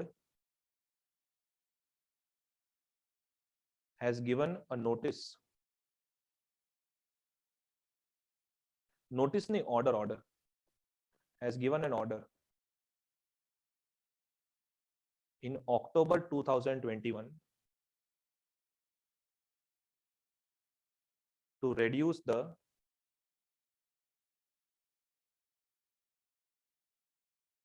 carbon emissions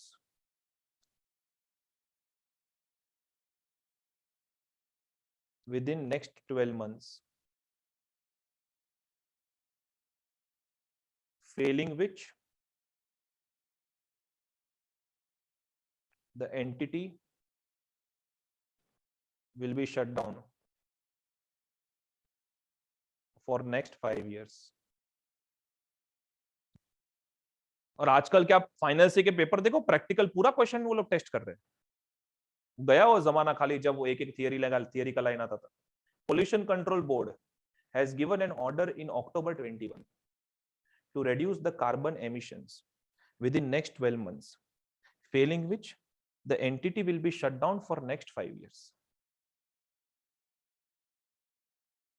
Most interesting essay, failing which the entity will shut down for next 5 years. अब अगर इसका impact देखो, इसका जो impact है financial year 21-22 में इसका impact नहीं आ रहा है, अंडरस्टूड दिस? थोड़ा बहुत गोइंग कंसर्न का एनालिसिस कर सकते हो, बट मैनेजमेंट हमेशा आपको बोल सकता है कि नेक्स्ट ईयर हम लोग इसको इंप्रूव कर देंगे। फाइनेंशियल 21-22 में इसका इमटेरियल इंपैक्ट है, बट फाइनेंशियल ईयर 22-23 में इसका मटेरियल इंपैक्ट आने वाला है, यस और नो सर? 22-23 में इसका मटेरियल इंपैक्ट आएगा। ये तो मैं खाली ऐसे वर्किंग कर रहा हूं ताकि, इसलिए मैंने October 21 ऐसा लिख के दिया। अब पूरा स्टेटमेंट पढ़ो तो समझ में आ रहा है। In exceptional cases the auditor may consider whether unless prohibited by law or regulation withdrawal from the engagement is necessary when management or those charged with governance do not take remedial action that the auditor considers appropriate in the circumstances, even when the non-compliance is not material to the financial statements. So even in 21-22, although it may not have a material impact, still I'm extremely worried about this particular non-compliance. All right. And if they do not take remedial actions to bring down their carbon emissions, तो वो लोग अगर धुआं कम नहीं करेंगे तो मैं धुआं हो जाऊंगा। Okay, next. पर सुनो यार, ब्रेकअप करने से पहले एक बार पूछ लेना चाहिए लॉज एंड रेगुलेशंस को, या एटलीस्ट लॉयर से एडवाइस तो ले लो आप। When deciding whether withdrawal from engagement is necessary, the auditor may consider seeking legal advice. If withdrawal from the engagement is prohibited, the auditor may consider alternative actions. इधर देखो, auditor wants to withdraw but is not able to withdraw because there are restrictions on resignation. Come on man, come on. जिन्होंने मेरे साथ non S A का syllabus attend किया है, हमने सेबी का सर्कुलर किया 18 October 2019, यस और no sir? Yes sir. And we understand कि क्या मेरे को तो इसमें क्या नशा होता है पता है, I don't need any other substance, you know, कि इसको वो लोग कनेक्ट कर सकते हैं with SEBI circular and they may say that SEBI का डेट्स दे सकते हैं आपको कि पहले 3 क्वार्टर का आप ऑलरेडी लिमिटेड रिव्यू कर चुके हो। Understood this? जिन्होंने नॉन एस अटेंड किया है, जिन्होंने अटेंड नहीं किया वो भूल जाओ, इसको मजाक चल रहा है। ओके, तो अगर आप पहले 3 क्वार्टर का लिमिटेड रिव्यू कर चुके हो, अंडरस्टूड दिस, तो फिर आपको चौथा क्वार्टर करके जाना पड़ेगा और ऑडिट रिपोर्ट भी देके जाना पड़ेगा, और उसके बाद आपके सामने ये चीज आई तो आप विड्रॉ करना चाहते हो but you won't be able to withdraw. Are you clear with this? तो इन दैट केस आपको रिपोर्ट में लिख के देना पड़ेगा दैट मुझे विड्रॉ करना था पर मैं विड्रॉ नहीं कर पा रहा हूं बिकॉज ऑफ रेस्ट्रिक्शंस। जो रीडर्स ऑफ ऑडिट रिपोर्ट है उनको क्लैरिटी देना पड़ेगा, and readers of audit report को क्लैरिटी देने के लिए हम लोग कौन सा पैराग्राफ यूज करते हैं? Other matter paragraph. You want to give it in key audit matters also, it is okay. Let's do this. Okay, listed entity है तो key audit matters भी तो हो सकता है। हेलो हेलो, जाने मेरी जाने मन, ऐसे बेसिक्स का डिस्कशन तू भूल नहीं जाना रे। Alright everyone, if withdrawal from the engagement is prohibited, auditor may consider alternative action including describing the non-compliance in another matter paragraph in the auditor's report. All right, इधर देखो इधर देखो, तो ये पूरा प्रोसीजर तो हमने किया, पर कैन आई से एट द एंड ये वाले सिचुएशन में ऑडिटर को एक एडवाइस दिया जा रहा है, इन एक्सेप्शनल सर्कमस्टेंसेस, ये समरी नोट्स है बेटा, इन एक्सेप्शनल सर्कमस्टेंसेस ऑडिटर में withdraw from the engagement after seeking legal advice and if it is permissible by law.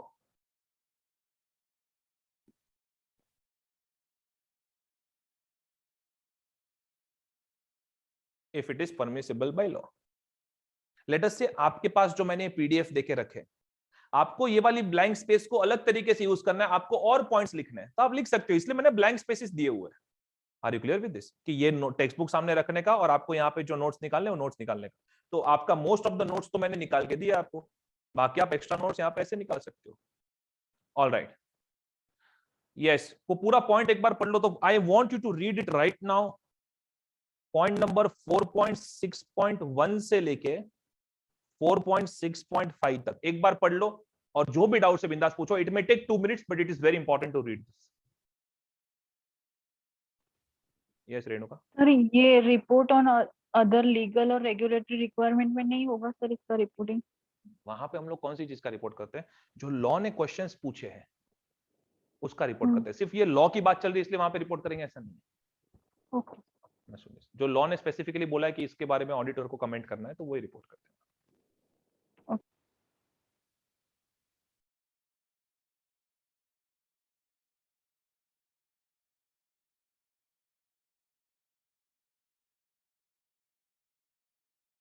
Recording वाले आप भी पढ़ लो।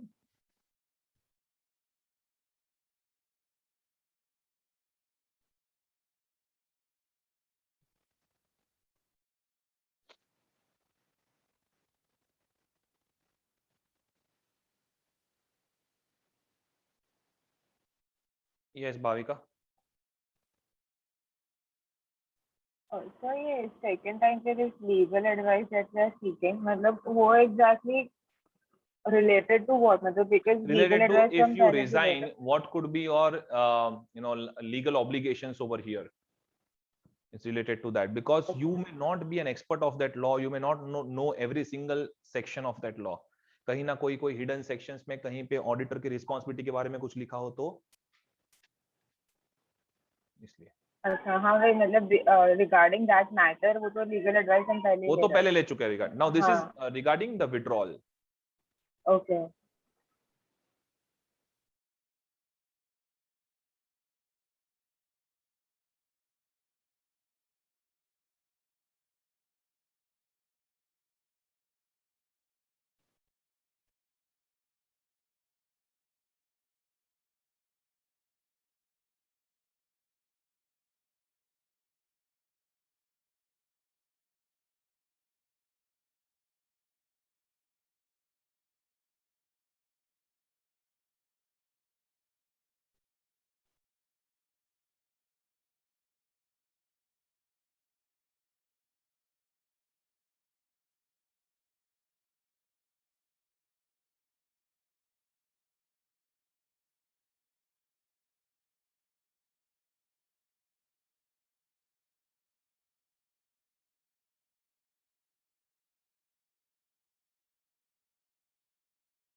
Yes, everyone comfortable? Yeah, Rajesh?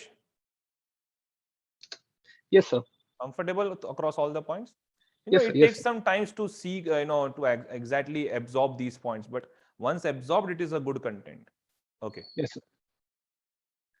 अच्छा, काफी बार बच्चों को लगता है कि अभी मार्केट में भी ऐसे ऑडिट के प्रोफेसर्स हैं जो 100 आवर्स में ऑडिट पूरा आपका खत्म करवा सकते हैं फाइनल से। मैं भी पहले ऐसा था, पर रिवाइज्ड मॉड्यूल जब से हुआ मुझे पता चल गया कि इसका अप्रोच पूरा इंस्टीट्यूट का चेंज हो गया।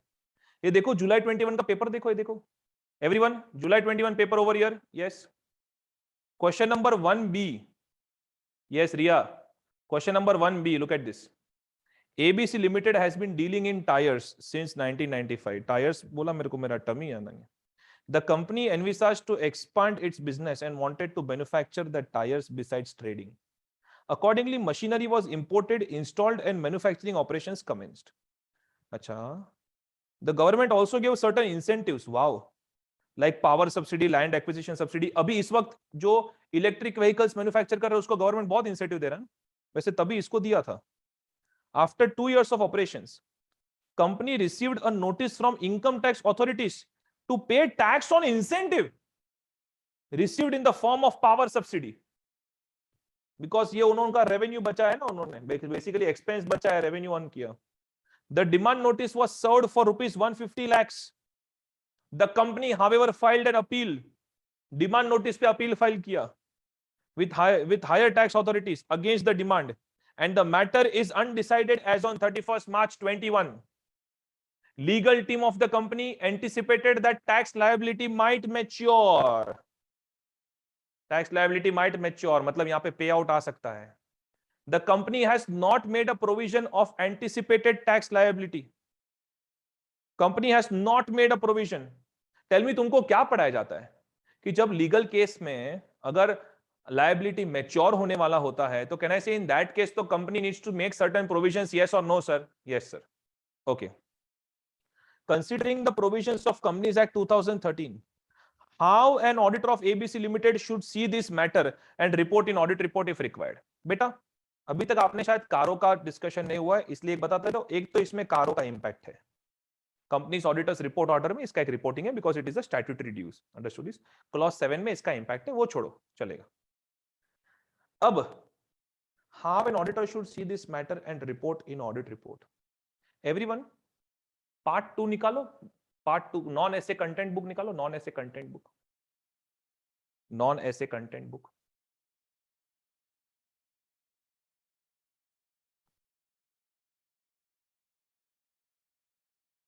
उसमें ना, this is not an act of fraud और something Bhavika. Non SA content book निकालो and Bhavika, if you see they are specifically asking you how you will report this in audit report. Okay, उसमें company audit में आ जाओ। Company audit में can you give me the page number? मेरे पास अभी PDF मैंने ओपन नहीं किया। Section 143 subsection 3।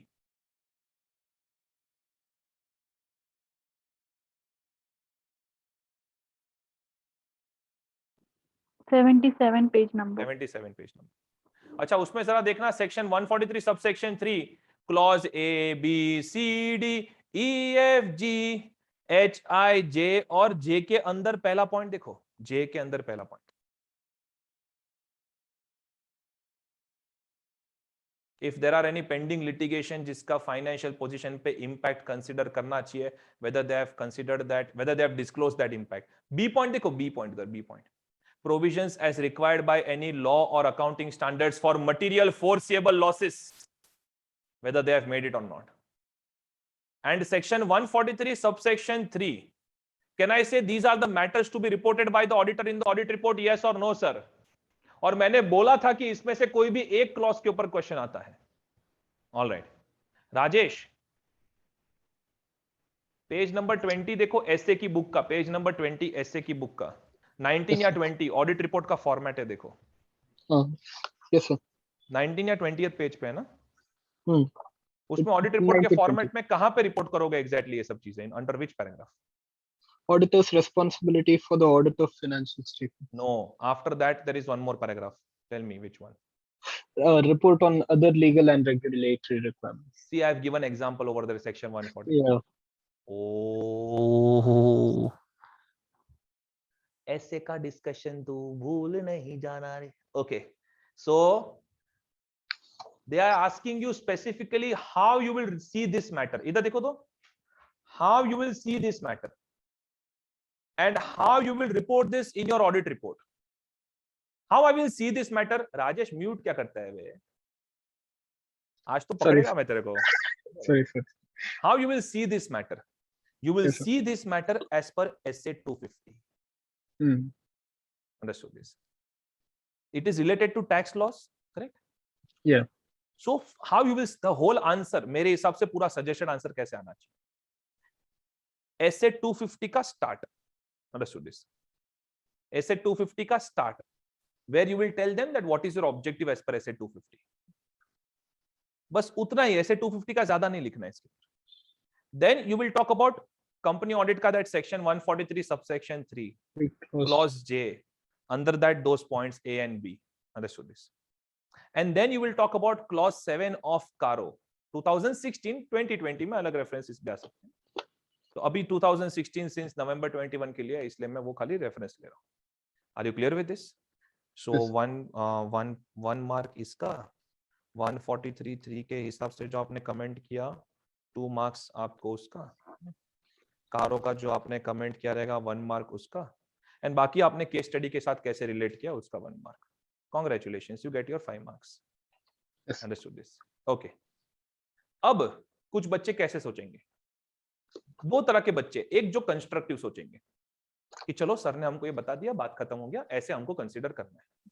दूसरे बच्चे, अरे पर हमको थोड़ी पता चलेगा ये सब, आपने अभी दिखाया पर हमको एग्जाम में कौन बताने आएगा, हायो रब्बा लूट गया, बर्बाद हो गया. प्लीज अंडरस्टैंड, SA 250 में ये सब प्रॉब्लम्स है. सारे एसेस का इतना ज्यादा कनेक्शन नहीं है कंपनी ऑडिट के साथ. Are you getting my point? Because SA 250 talks about laws and regulations, and in company audit there are certain points which ask you about provisions as per law. In CARO there are certain points which ask you whether taxation liabilities have been paid or not. That is why there is a connection.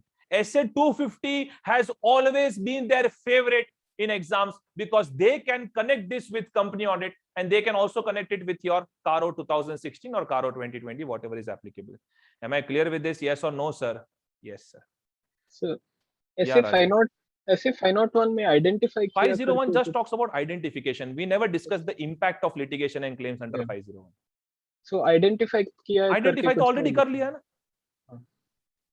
Understood this? Yes. Every discussion of litigation and claims is not there in SA 501.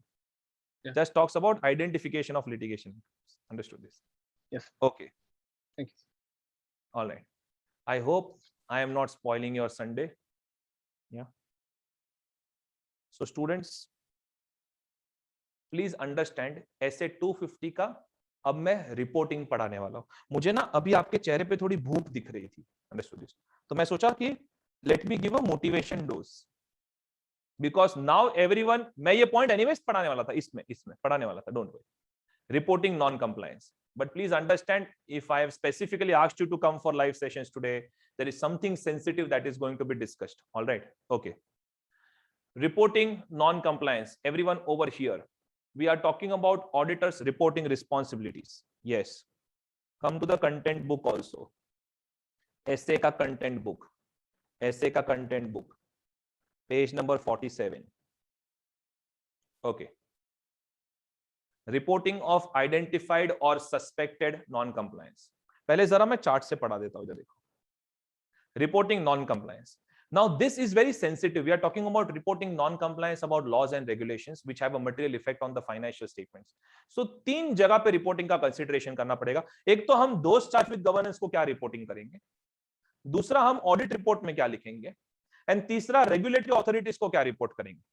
Can I say if we find child labor, we will straight away report it to the labor ministry? Yes or no, sir? No, sir. No, sir. Achal is now confidently saying no because she has understood that we need to talk like an auditor, we need to act like an auditor. Okay. So, auditor shall report only if such reporting is prescribed by laws and regulations. Let us say Achal tomorrow some labor ministry का circular आता है that auditor during the course of audit if he finds child labor then he has to report, understood this, to the labor ministry. तो फिर आपको report करना पड़ेगा because now it is the part of your scope. Otherwise auditor is not expected to perform duties beyond his scope. Yes sir. Okay, she's so sincere, she's typing yes sir also in the chat box. Reporting non-compliance to regulatory authorities. आप लोग सब मेरा inspirational dose हो. Okay, तो फिर हमसे अच्छे से बात करने का 4.7.3 देखो, 4.7.3 पहले ये खत्म कर लेते. Reporting non compliance to regulatory and enforcement authorities. ये देखो मेरा यूट्यूब मूवमेंट हो गया था इधर. We will report only if we are specifically asked to do so. अरे पर कंटेंट क्या लिखना है इधर देखो. If the auditor has identified or suspected non-compliance with laws and regulations, auditor shall determine first step is क्या मेरी कोई responsibility है कि नहीं है. Whether auditor has a responsibility to report the identified or suspected non-compliance to parties outside the entity. Auditor's professional duty to maintain confidentiality of client may preclude, means it may stop reporting identified or suspected non-compliance with laws and regulations to a party outside the entity. Hut. Confidentiality को तो confidentiality is not about laws and regulations. पर ये लोग ये धीरे-धीरे समझा रहे. Look at this. However, auditors' legal responsibilities vary under different laws and regulations, and in certain circumstances, finally they came to the point. The duty of confidentiality may be overridden by statute, the laws, or courts of law. अरे certain circumstances क्या बाबा. अगर law में लिखा है कि auditor needs to communicate to the central government और the authorities, तो कम्युनिकेट करना ही पड़ेगा. उसमें confidentiality of client can not stop you. Am I clear with this? Yes sir. Okay, तो सबसे पहले तो मुझे ये पूछना है खुद को, क्या ये मेरे स्कोप में है.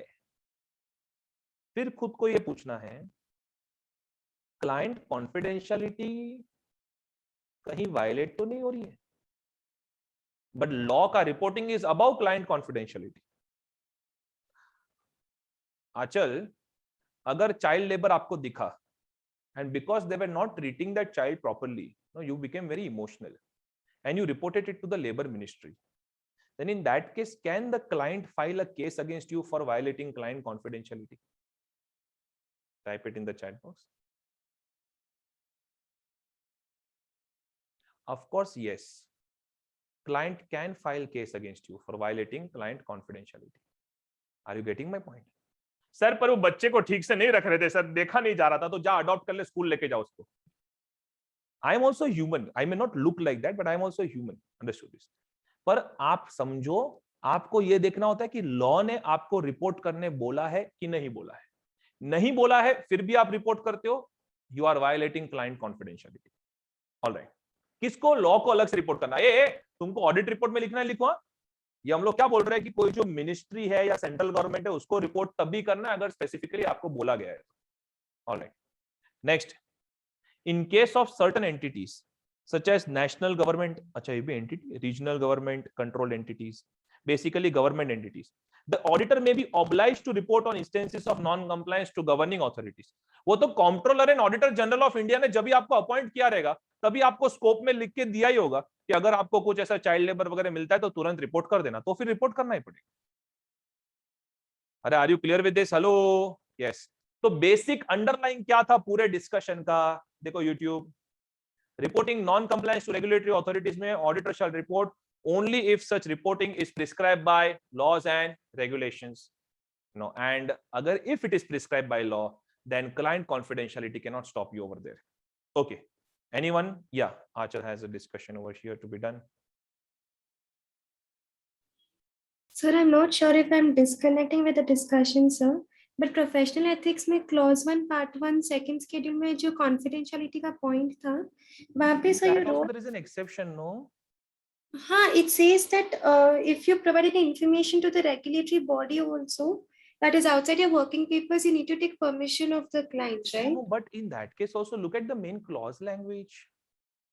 Okay. We don't need to take permission. We may just inform the client. We don't need to take permission in that case. Look at the clause language. Clause language always says that unless otherwise required by law or regulation. Understood, sir. Otherwise required by law. Yeah. Yes, sir. Okay. All right, अब इधर देखो, reporting non compliance in audit report.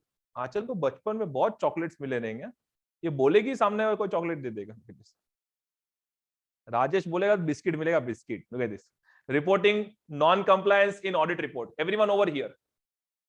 अब आपको non compliance मिला, you got the non compliance, ठीक है।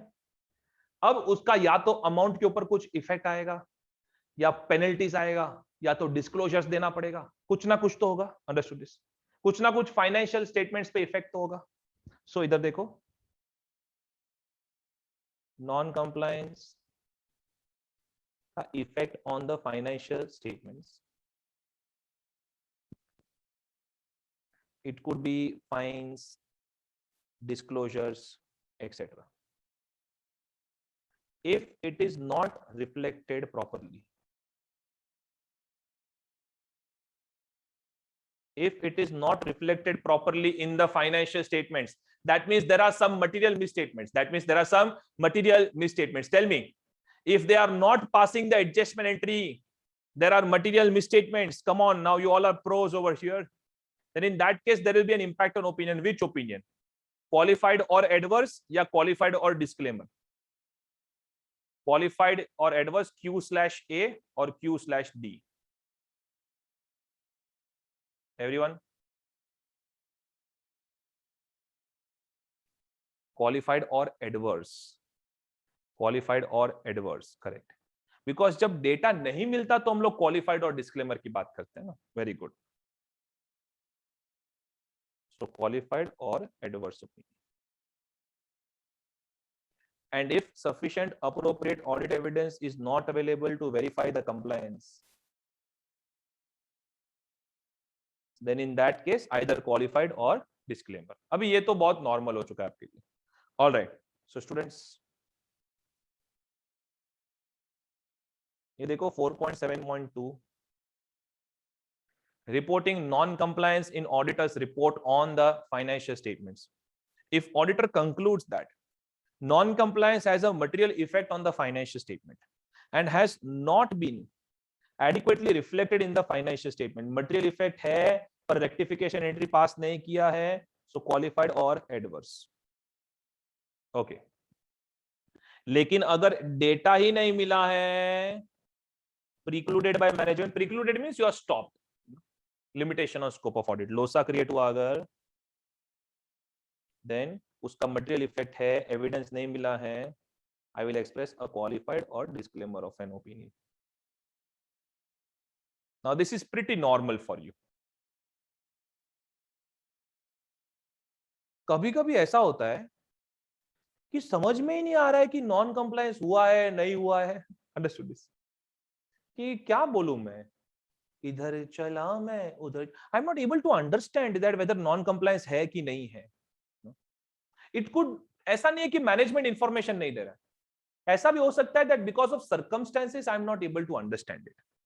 For example let me tell you, इधर देखो, इनकम टैक्स डिपार्टमेंट ने सर्च सीजर किया, एंटिटी के प्रीमाइसिस के ऊपर रेड मार के ताला लगा दिया. अभी मैं इनकम टैक्स ऑफिसर को पूछ रहा हूं क्या हुआ भाई, यू हैव डन दिस, तेरा बता ना, ये बता. वो भी कुछ नहीं बोल रहा है.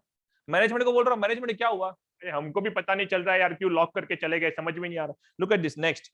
If auditor is unable to determine whether non-compliance has occurred because of limitations imposed by circumstances rather than by management, यानी मैनेजमेंट ने आपके ऊपर लिमिटेशन नहीं लगाया, ये इनकम टैक्स डिपार्टमेंट ने कुछ लिमिटेशन लगाया, या आपको समझ में नहीं आ रहा है कि यार आपको रोक कौन रहा है, या इनकम टैक्स ऑफिसर वाला आपको डेटा नहीं दे रहा है कि मैनेजमेंट आपको डेटा नहीं दे रहा.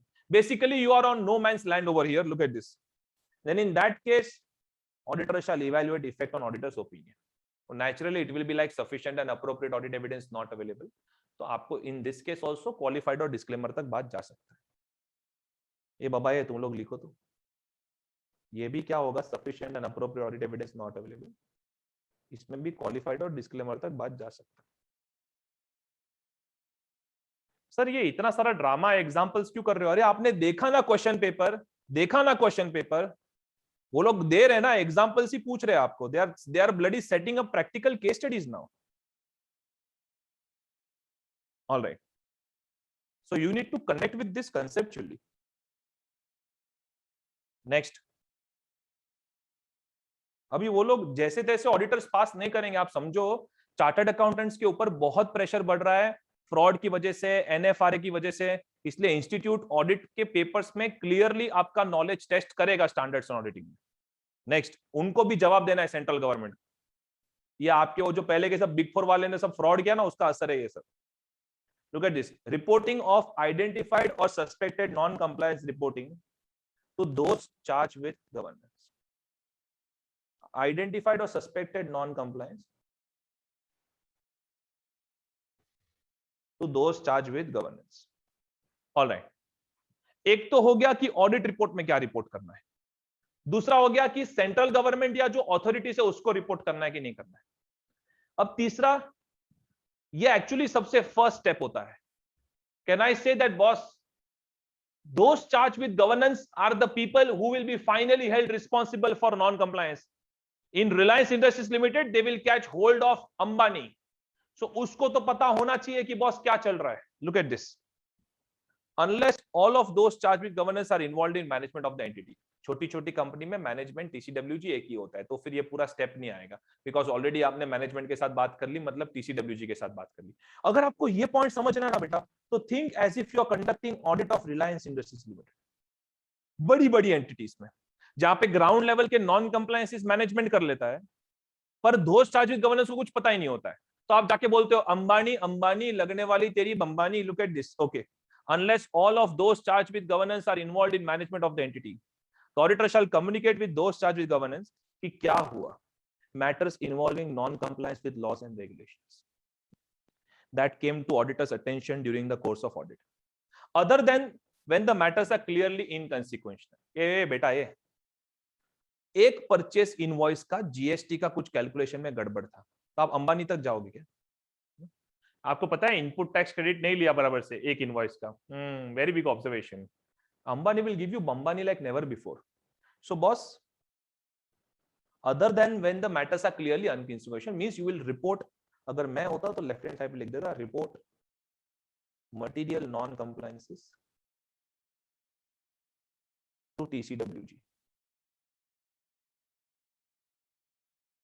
ओके, अगर आपको लगता है कि रिलायंस के जो सीएफओ है या ग्राउंड लेवल जो मैनेजमेंट है, वो लोग ने इंटेंशनली कुछ नॉन कंप्लायंस किए, oh look at this, if in auditor's judgement non compliance is believed to be intentional, तो फायर रॉकेट की तरह अंबानी के पास जाओ, auditor shall communicate the matter to TCWG as soon as practicable.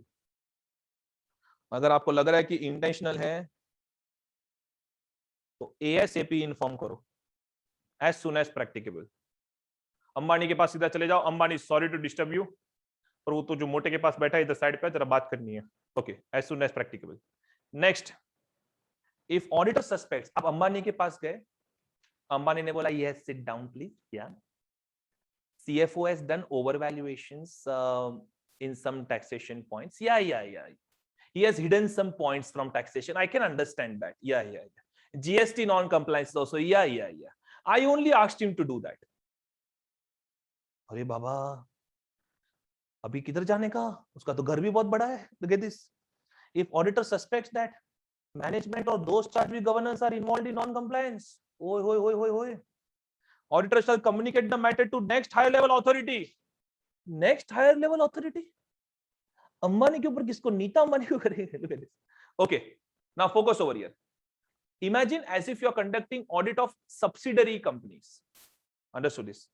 Then subsidiary का जो main managing director है उससे बात किया, अगर वो भी इन्वॉल्व है, मतलब वो सब्सिडरी कंपनी का दोस्त चार्ज विद गवर्नेंस इन्वॉल्व है, तो उसके ऊपर होल्डिंग कंपनी का जो मैनेजमेंट है वो उसके ऊपर हुआ। Are you understanding this? Yes और no sir? Hello, yes. Next higher level authority, so example management of parent entity. तो सोचो जरा कि इसके ऊपर ऊपर ऊपर ऊपर ऊपर भी कोई है कि नहीं है? Management of the parent entity, जैसे कि काफी बार ना पूरे ग्रुप का एक ऑडिट कमेटी होता है, पूरे ग्रुप लेवल पे एक सुपरवाइजरी बोर्ड होता है, ऑडिट कमेटी और सुपरवाइजरी बोर्ड जो सबसे ऊपर होता है, तो जरा उनसे बात कर लो। जैसे टाटा के केस में टाटा सन्स का जो पूरा बोर्ड है वो सबसे ऊपर है, तो अगर आपको टीसीएस में कुछ ऑडिट करते वक्त टीसीएस के दोस्त चार्ज विद गवर्नेंस के साथ आपने बात किया, आपको लगता है टीसीएस का मैनेजमेंट भी इन्वॉल्व है, टीसीएस का दोस्त चार्ज विद गवर्नेंस भी इन्वॉल्व है, तो टाटा सन्स के बोर्ड के साथ बात करो, where no higher authority exist, कोई दूसरा हायर ऑथोरिटी भी नहीं है। ऑडिटर को लगता है कि it is intentional, it is material, management is involve, दोस्त charge with governance is involve and there is no higher authority, तो आर्टिकल को बेटा छुपा के भागो। Look at this, auditor believe that communication may not be acted upon, और आपको लगता है कि इसमें तो लग जाएंगे, और is unsure as to person to whom to report, auditor shall consider the need to obtain legal advice. इसमें बच्चे लिख देते हैं withdraw from the engagement, understood this, पर इधर क्या बोला है, consider the need to obtain legal advice and if considered appropriate after that you can write withdraw from the engagement. Are you getting my point? Hello, yes sir. तो जरा ध्यान रखना दोस्तों, इधर देखो तो पूरा फ्लो कैसे गया। या एवरीवन, या marathon lectures, report non compliance to TCWG, so you got a report material non compliances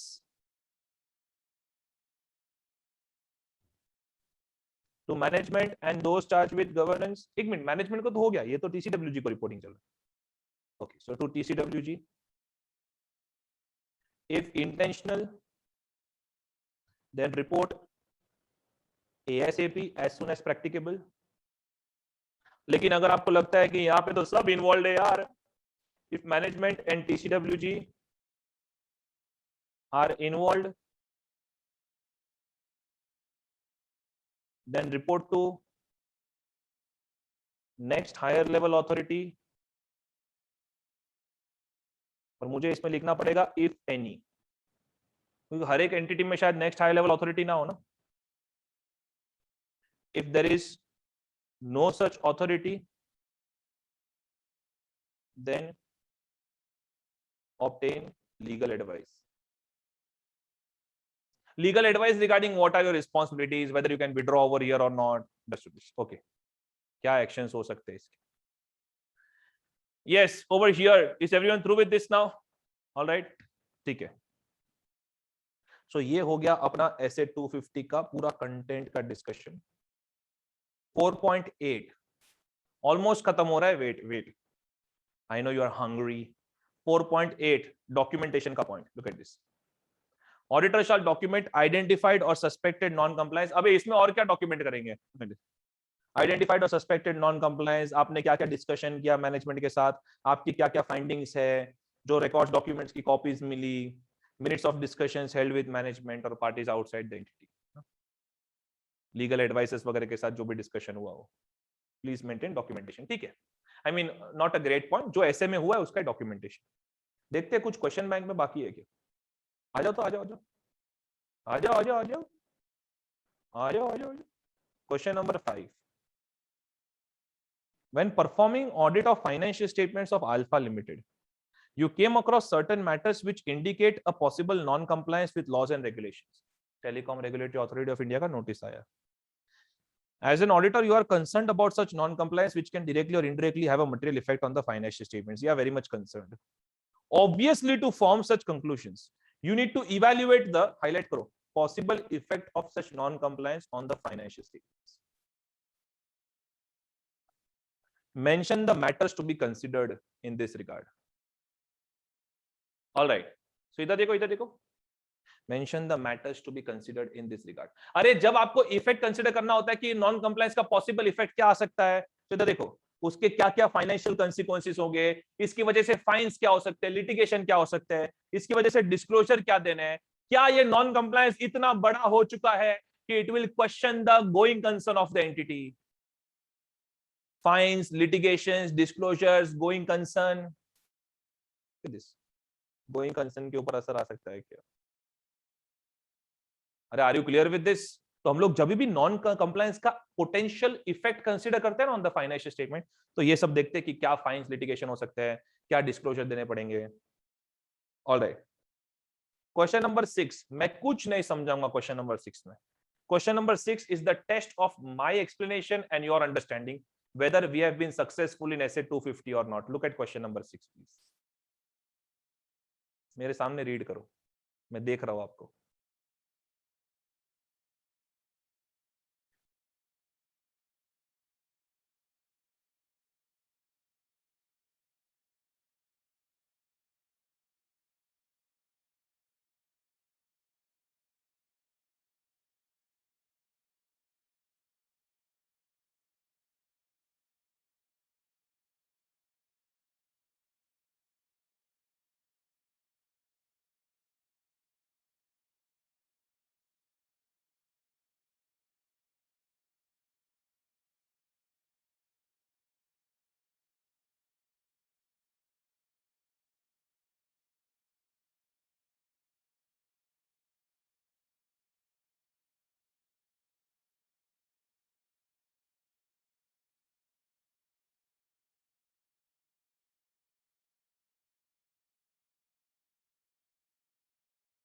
अगर नीचे देखते सो तो नहीं रहे हो।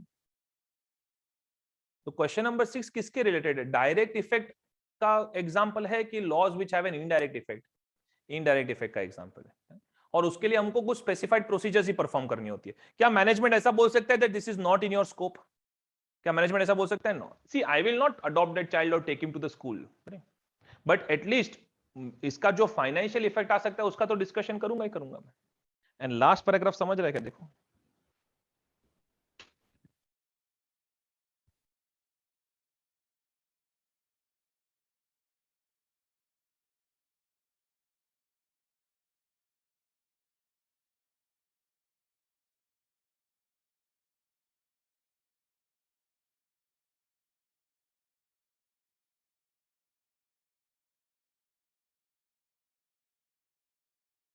Done done. एंड ये देखो दोस्तों, ट्रस्ट मी, मैंने तो ये जब नोट ड्राफ्ट किया था, मैंने जुलाई 21 का पेपर भी नहीं देखा था। Look at this note, is already there with you.